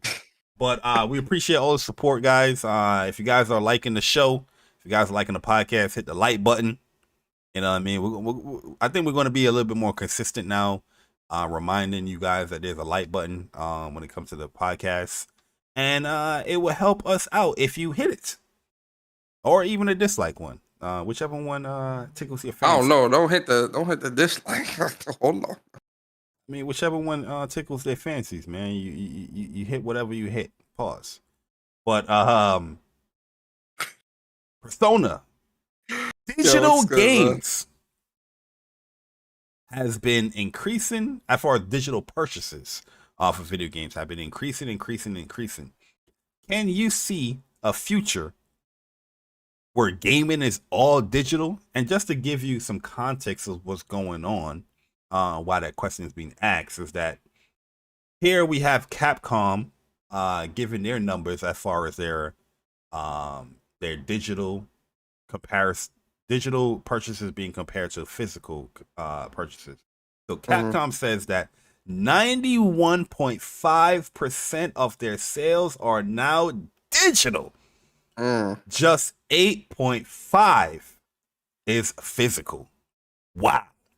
And here's another thing that I want to point out here, Persona, is that when you purchase Call of Duty Modern Warfare physical disc, it only contains 70 is this megabytes? Yeah, megabytes, yeah. Megabytes of data on the actual disc. And the game is nearly over 100 gigabytes when you download it. So, anti-consumer! Can you see a all digital future when it comes to just gaming in general?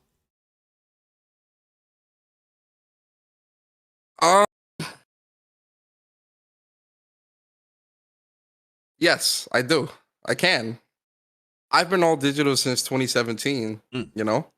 So for me, buying physical is not really something I do today. Not anymore. Unless, you know, it's Nintendo or something like that, I'll buy a physical here and there. Or if I'm buying a collector's edition for something or a game or something like that, yes. But in terms of an all digital future, I think we've been moving towards that since the start of the PlayStation 4 generation, where we started to see the push for all digital and you know, trying to get people to buy digital and changing out their hard drives and doing all this other stuff. An all digital future is absolutely happening, especially you know, when you've got things like PlayStation Plus and other subscription services that take away the ownership of owning a game, especially physically. You know, we're not even talking digital, just period. You know, when if a lot of your gaming comes from subscription based services or you know, free games that's being given in, none of that is physical. All of that is digital. You can't sell those games. You can't repurpose those games, you know, and the control really is taken out of your hand in that regard. And then when we look on a PC side of things, who the hell they don't even release physical copies of games for PC anymore. It's through Steam, Epic Store, and all these other places that people buy games. It's all digital, you know, with PC being one of the largest markets out there when it comes to being able to play, you know, how you could potentially play a game. You know, majority of that market is playing games digitally. So, you know, the people, the demographic of people who still trying to hold on to physical, I think they're the growing minority in the gaming space because of the ease and convenience of digital that a lot of people have experienced, including as well as the introduction of subscription services and things like that to play your games.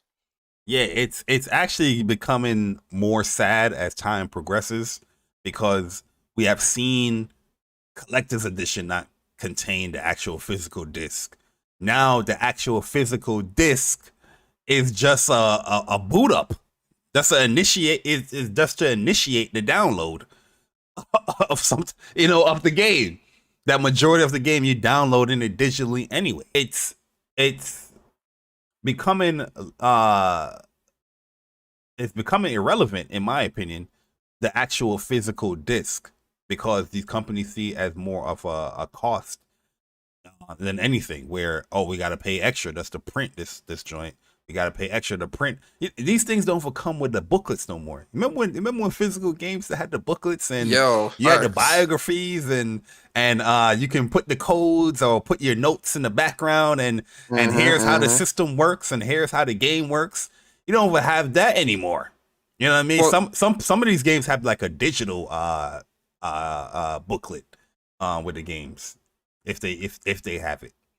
I'm gonna be honest, man, and this might be a little bit controversial, and people might not like what I'm about to say. I truly think physical players are getting played. Absolutely. Like really and truly, I think a lot Bro, of them are getting played. We see it with Especially this. seeing this Call of Duty. Yeah, Yeah. that's what I was gonna say. Especially seeing this COD shit.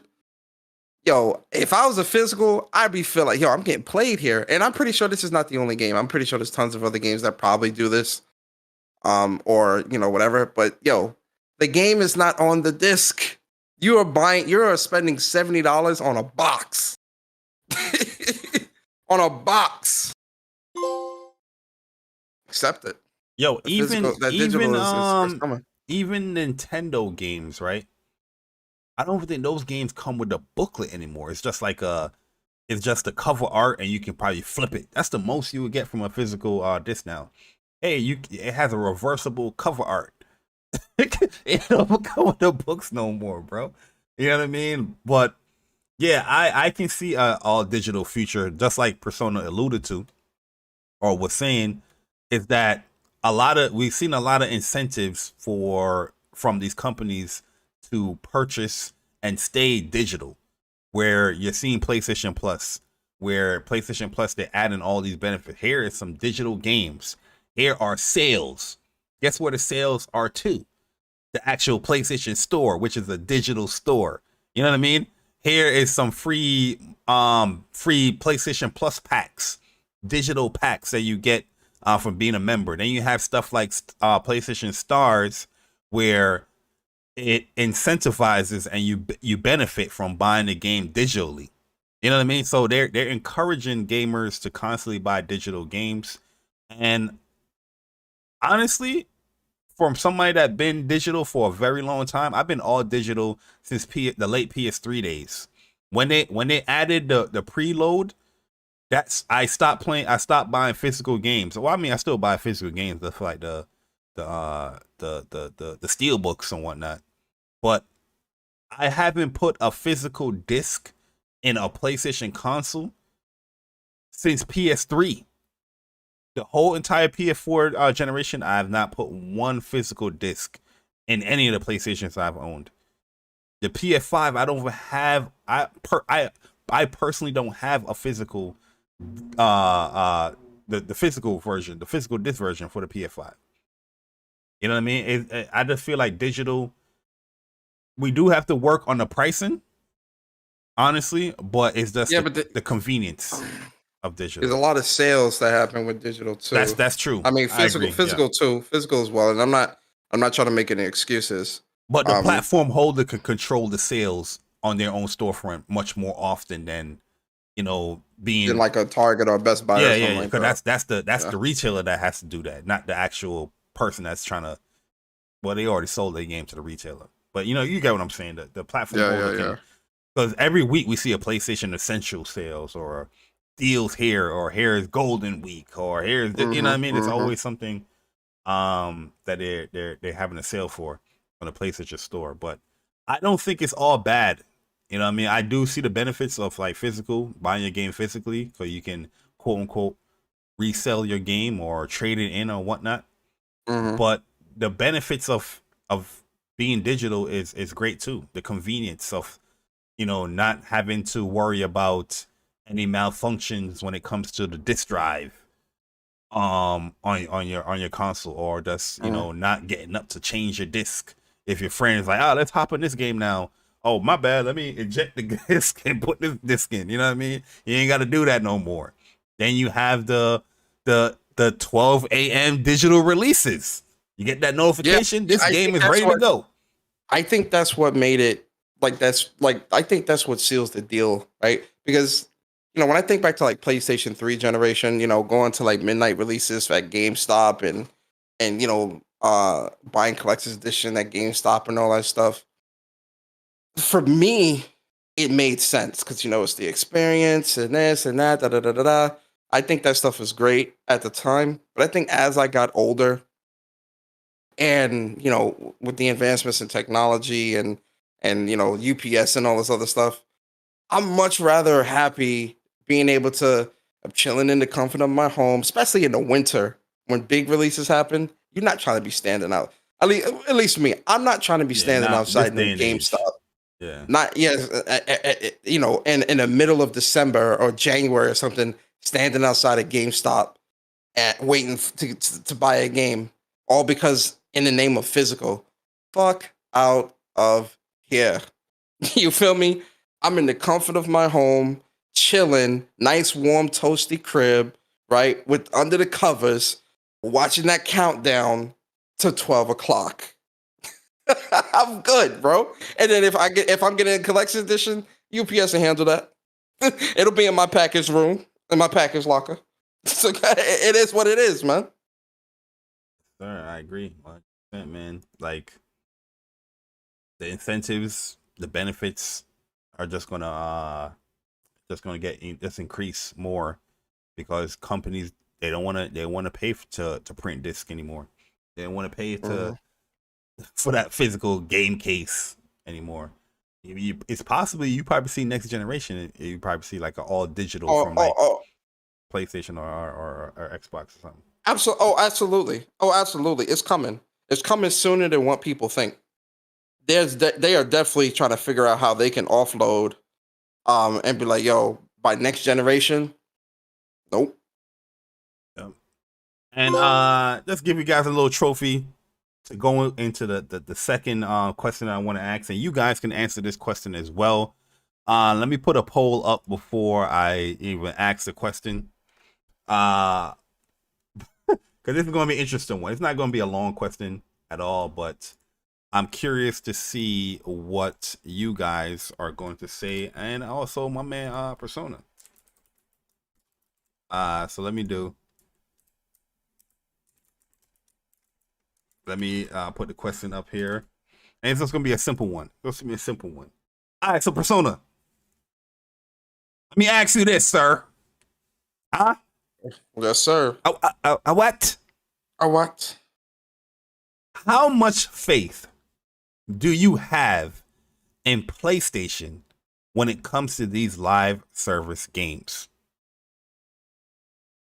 Do you think they're gonna hit it out the park? Are they gonna be a bunch of successes here?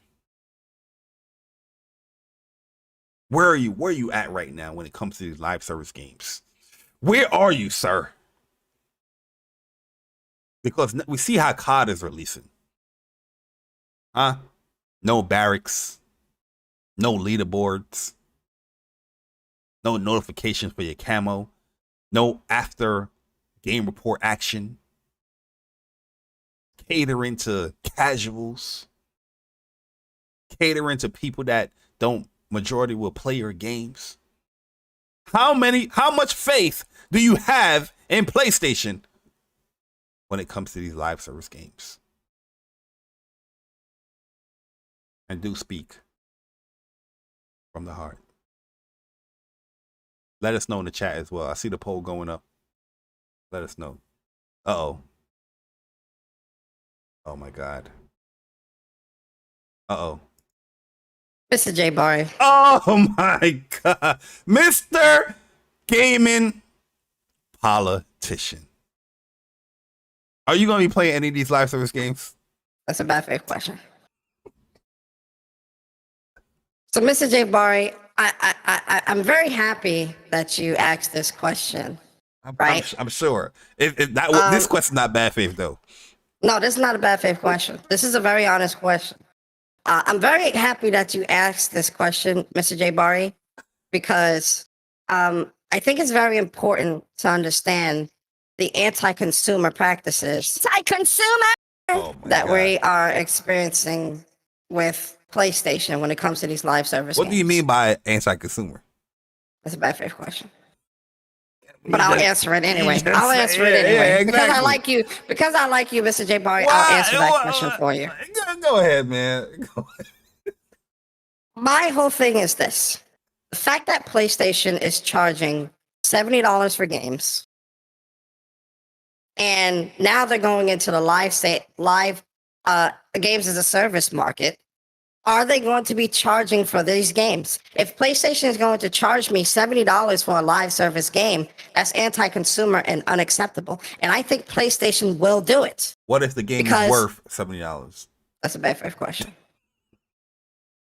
It's a bad faith question, Mr. J. Bart, because worth is subjective. Yeah, right? but worth it.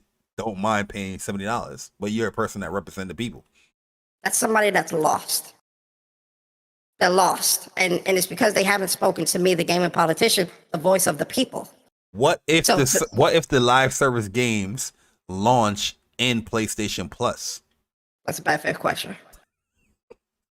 That's bad faith. Because you still have to pay. So now you're asking me to pay a subscription fee to access a game. Whoa! That's anti-consumer. It sounds familiar, don't it? That's a bad faith question. I'm talking live service games, though. If you're putting a live service game behind a subscription service, and you're expecting me to also buy the microtransactions and things like that that come with the game, that's anti-consumer. One of the biggest live service games is behind a subscription service, which is Final Fantasy 14: The Realm Reborn. That's a bad faith. That's a bad faith argument.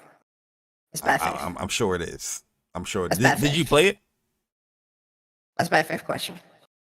Okay. This is what you. So sorry about that, bro. Oh shit! Did Bari's internet go out? No, I'm here. The stream. Oh, okay. Oh no, yeah, you're back now. Never mind. Did it buffer? It did buffer, but I think we're good now. I think we're good. Hey, yo, chat, are we good? That's a bad faith. That's a bad faith laugh. That's a bad faith laugh. That's a bad faith buffer. Thank the gaming politician, guys. I didn't see. I don't know what's going on, but I got a notification, but that was for like Nvidia. But go ahead, my bad. How the gaming politician try to mess up? My fault, man. I went to the bathroom, man. That's my fault. My fault. Yo, man, that dude's the artful escapist, man. Because this dude can get out of tape. He can get out of rope. He can get out of dental floss. He can get out of anything, man. I don't know how he keeps escaping, man. I keep telling him, you know, I do the double twist knot, and he still he did the Boy Scout knot. The Boy Scout knots, you know, and he's still getting escaping, man. I was like, brother, are you related to Houdini? What's going on here? Yo, for real, man, David Blaine. Nah, but live service games. All right, so this is a great question because, you know, I feel like when I'm thinking of PlayStation's emphasis on quality, I do think that I have faith that some of these live service games are going to be good. You know, like Factions 2, I have a lot of faith that that's going to be a great game, a great live service game. Just because, you know, if they, you know, we're talking about Naughty Dog, you know, one of the kings in the industry when it comes to gameplay, right? I think the gameplay aspect of this game and the amount of time and effort that they're putting into Factions 2, I think that's going to be a really good live service game. With the other ones, I've got faith, man. I'm not going to sit here and just say all of these games are going to be shit because PlayStation has the Bungie on their side now and teaching them how to navigate this games as a service market. And I personally think that the way Bungie has done their live service games is the truly, and I mean this, Bungie has perfected as at least has navigated this live service realm the best when it comes to creating a game packed full of content and keeping up with that content schedule and output.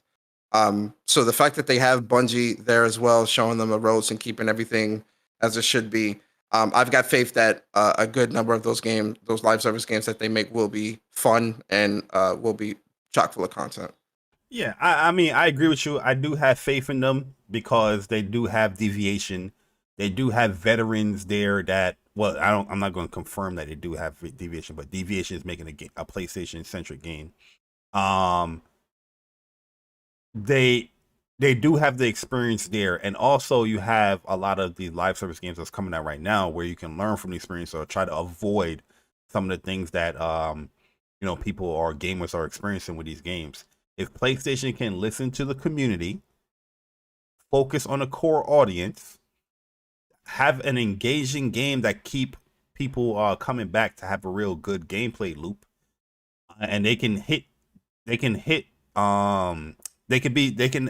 a hit on their hands as far as a successful hit, whether that's 1 or 2 or 3 games from these live service games. I'm not saying that all of these things are going to be, hits, because that's a lot to ask. 12 games, and these games have to be hits. That's a lot.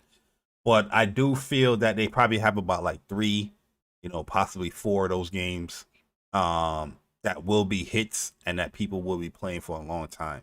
That's due to the arsenal of devs, that they have in their catalog. You know what I mean? So I'm curious, man, because we see a lot of these games come out. We see how a lot of these games launch. I just hope that PlayStation doesn't have that type of we'll develop this later type launch. Just make sure you have something, the baseline is great, and then from there you build upon that. You know what I mean? But yeah, that's one of the biggest things I think with a lot of these. I think that's one of the biggest issues with a lot of these live service games is that, they take that approach of, oh, well, we'll get to it later. And I'm like, no, it needs to be there now. Yeah. Right. Especially if you're expecting somebody to pay a price like, $60 or $70 to get the game. The content has to be there. They can't be skimped out content and then you just build upon that. And even for the free to play route, if you're going to have a gameplay loop there, make sure that gameplay loop is fun and engaging, and it's got a sizable amount of content out the gate to at least keep people engaged long enough for you to get that roadmap content schedule out the door. You get what I'm saying? And I think if you're releasing a free to play live service game, and you've got enough content there, you should at least have enough content there that's going to keep people engaged for at least the first 3 months of the game's life. Because I think where a lot of these developers mess up is, they release these bare bones ass live service games, and then, the next update doesn't come for like 6 months. Like major update where it's like, putting out a substantial amount of content. You can't do that. It's way too staggered with whatever they're releasing. Yeah. But yeah, that's a a little curious there. It's kind of very close as far as how people feel in the chat. But we have 53% said yes they do, and 46% said no I don't. So that's pretty close, to be honest with you. And we got a big shout out to my man Julian Johnson, man, with a super chat where he said this is my late fee carrying on with the $9.99. Appreciate it, Drew, man. I know he's out here enjoying some Call of Duty right now. Let me see if I'm missing anything here. Shout out to J942. Did you get this one, or we didn't get this one yet? He said read it. He said joined for the 100th episode, but it feels like home. So I continue my sub to this great channel. Keep up the great content. Best PlayStation centric show on YouTube. Thumbs up. I appreciate that, Thank Jay, you, man. Yeah, we really appreciate that, man. Thank you so much. That means a lot. Gian Don, he rejoined up for 6 months to the WUPS Nation. He said, what are the chances that PlayStation will bring back some beloved IPs as games as a service, such as SOCOM, Killzone, or Resistance? I think SOCOM. I think SOCOM is definitely on top of the list. But for me personally, I would want a Resistance. Yeah, same. I would definitely want Resistance, hands down. Killzone too. I like Killzone too, but I like Resistance more than Killzone, multiplayer wise, for sure. But guys, if you made it this far within the show, here is your platinum trophy. Now, we appreciate you guys rocking out with us for episode 104. 104 episodes for What's Up PlayStation Podcast. Like I said, we are climbing the ranks, and we appreciate you guys rocking out, man. We had a whole bunch of people in here checking out the show, and hopefully you guys enjoyed. And if you did, hit the like button. If you enjoyed it a lot, subscribe. Or if you super really enjoyed it, join that WUPS Nation. Hit the membership join button. But yo, Persona. Yo. Hit us with your outro. Let the people know where they can find you. Let the people know what you're doing. Let the people know what you are cooking. I'm making some jerk barbecue wings Sunday with some white rice and some veggies. I bought a new air fryer because my old air fryer broke. Did you buy a Ninja one? Yeah, I bought a Ninja one. I was like, I'm never making the mistake again. But see, my problem is that it's a 4.5 quart one, so it's smaller. And I'm like, damn, I kind of wish I would have got a much bigger one, like a 6 quart or something. But it's cool. It's small, it's compact. I like it. It does what it does. So it is what it is. But right. yeah, of course. But for me, man, listen, Gaming with Persona, that's my YouTube channel. You guys can subscribe to my channel if you enjoy the content. So I've got my review for Gotham Knights that's going to be releasing Sunday at 10 o'clock. I said 10 o'clock, but it might be noon. I should have said noon, but I'm still doing like editing and stuff like that and trying to get all the right clips in the right places and whatnot, because I already know what I'm going to say. I just want to make sure I have like certain footage or whatnot that kind of reflects what I'm talking about. So, an actual review. Yeah. That's how a review should work. Having gameplay align with your thoughts. Yes. So, I think the review is going to clock in at about 12, 13 minutes. I try not to make it too long. And I try to keep it very to the point. Because, you go nerd mode now. It may say clock in 12 to 13. Yo, let's make a goddamn review, man. But I don't want to make it like, I don't want to make no fucking 35-minute review, you know, like it's got to be concise, you know. So about 12, 13 minutes is where the time frame I'm trying to keep it around. But then in terms of content throughout the week, When Persona Speaks is happening this week as well. And I am going to do a breakdown of if we get some combat gameplay of Forspoken, I want to break that down this week as well. And then probably towards the weekend, I am going to put out a video talking about God of War, like last minute thoughts, stuff like that. Let's go. Lit. Very, very busy week ahead, not only content wise, but gaming wise as well. I might put my thoughts out there for Star Ocean at some point too. Probably not next week, but I said I wanted to do a Batgirl high level gameplay stream, playing on hard difficulty and doing some of those very high premeditated crimes and stuff like that. So that might be something I do throughout the week as well, just to show you guys in the right light what a high level character build looks like, just to kind of, you know, get you guys interested in the game. That's the only stream I think I might do as well. It's a Gotham Knights stream. I have so much video ideas and concepts and the thoughts that I've written down, and videos that I have already saved up. But I ain't uploading no Square Enix videos, man. And it's all Square Enix games coming out too, man. All Square Enix games coming out. All Square Enix games being shown. You already know, if you didn't see no Final Fantasy 16 video from me, it's something up in that water. And they didn't even respect me enough to even respond to my email, which I wrote a lengthy email, which was professional, which was concise. Not concise, but it was professional, and no response yet from that dispute department. So I'm just not going to do it. But I do have a lot of stuff that I want to do, but hopefully this week we'll get a response from them, man. Or I might have to email them again just to get that strike off my channel, because I don't want to get, if it's the scary part about a strike is that if you get another one, that's it. That's a deletion of. They delete your channel. Yeah. I'm very hesitant. That's scary. I'm uploading when it comes to YouTube.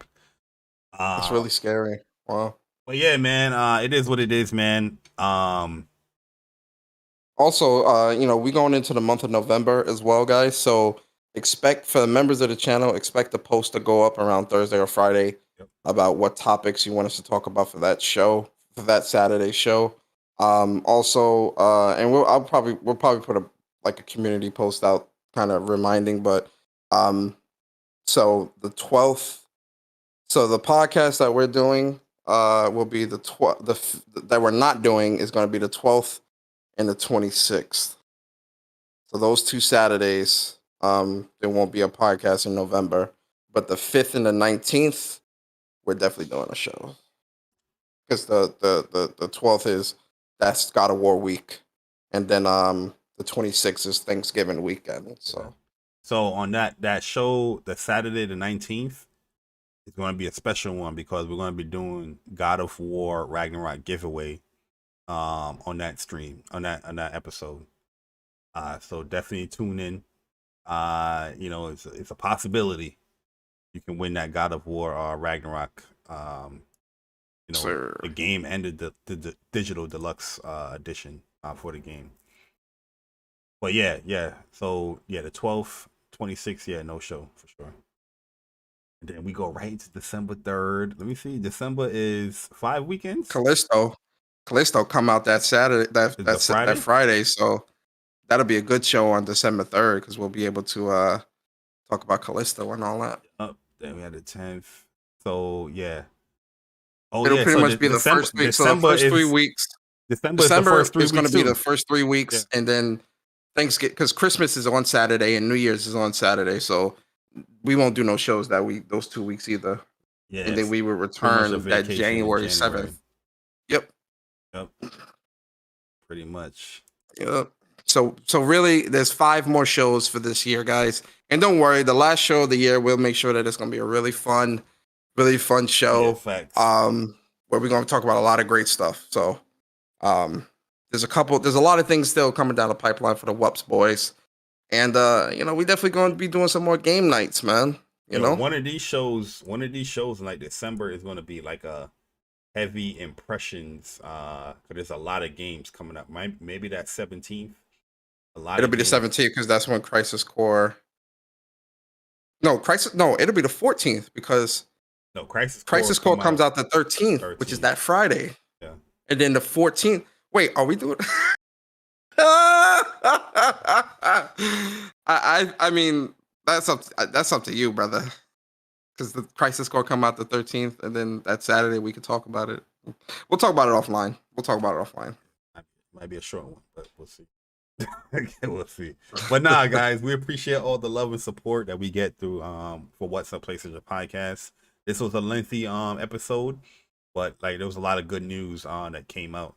So if you guys enjoyed it, for the people that's going to rewatch, hit the like button. The timestamps will be up, right after the show or a couple of minutes after the show. Shout out to my man Viper Reaps Corner for that. And yeah, we appreciate it, guys.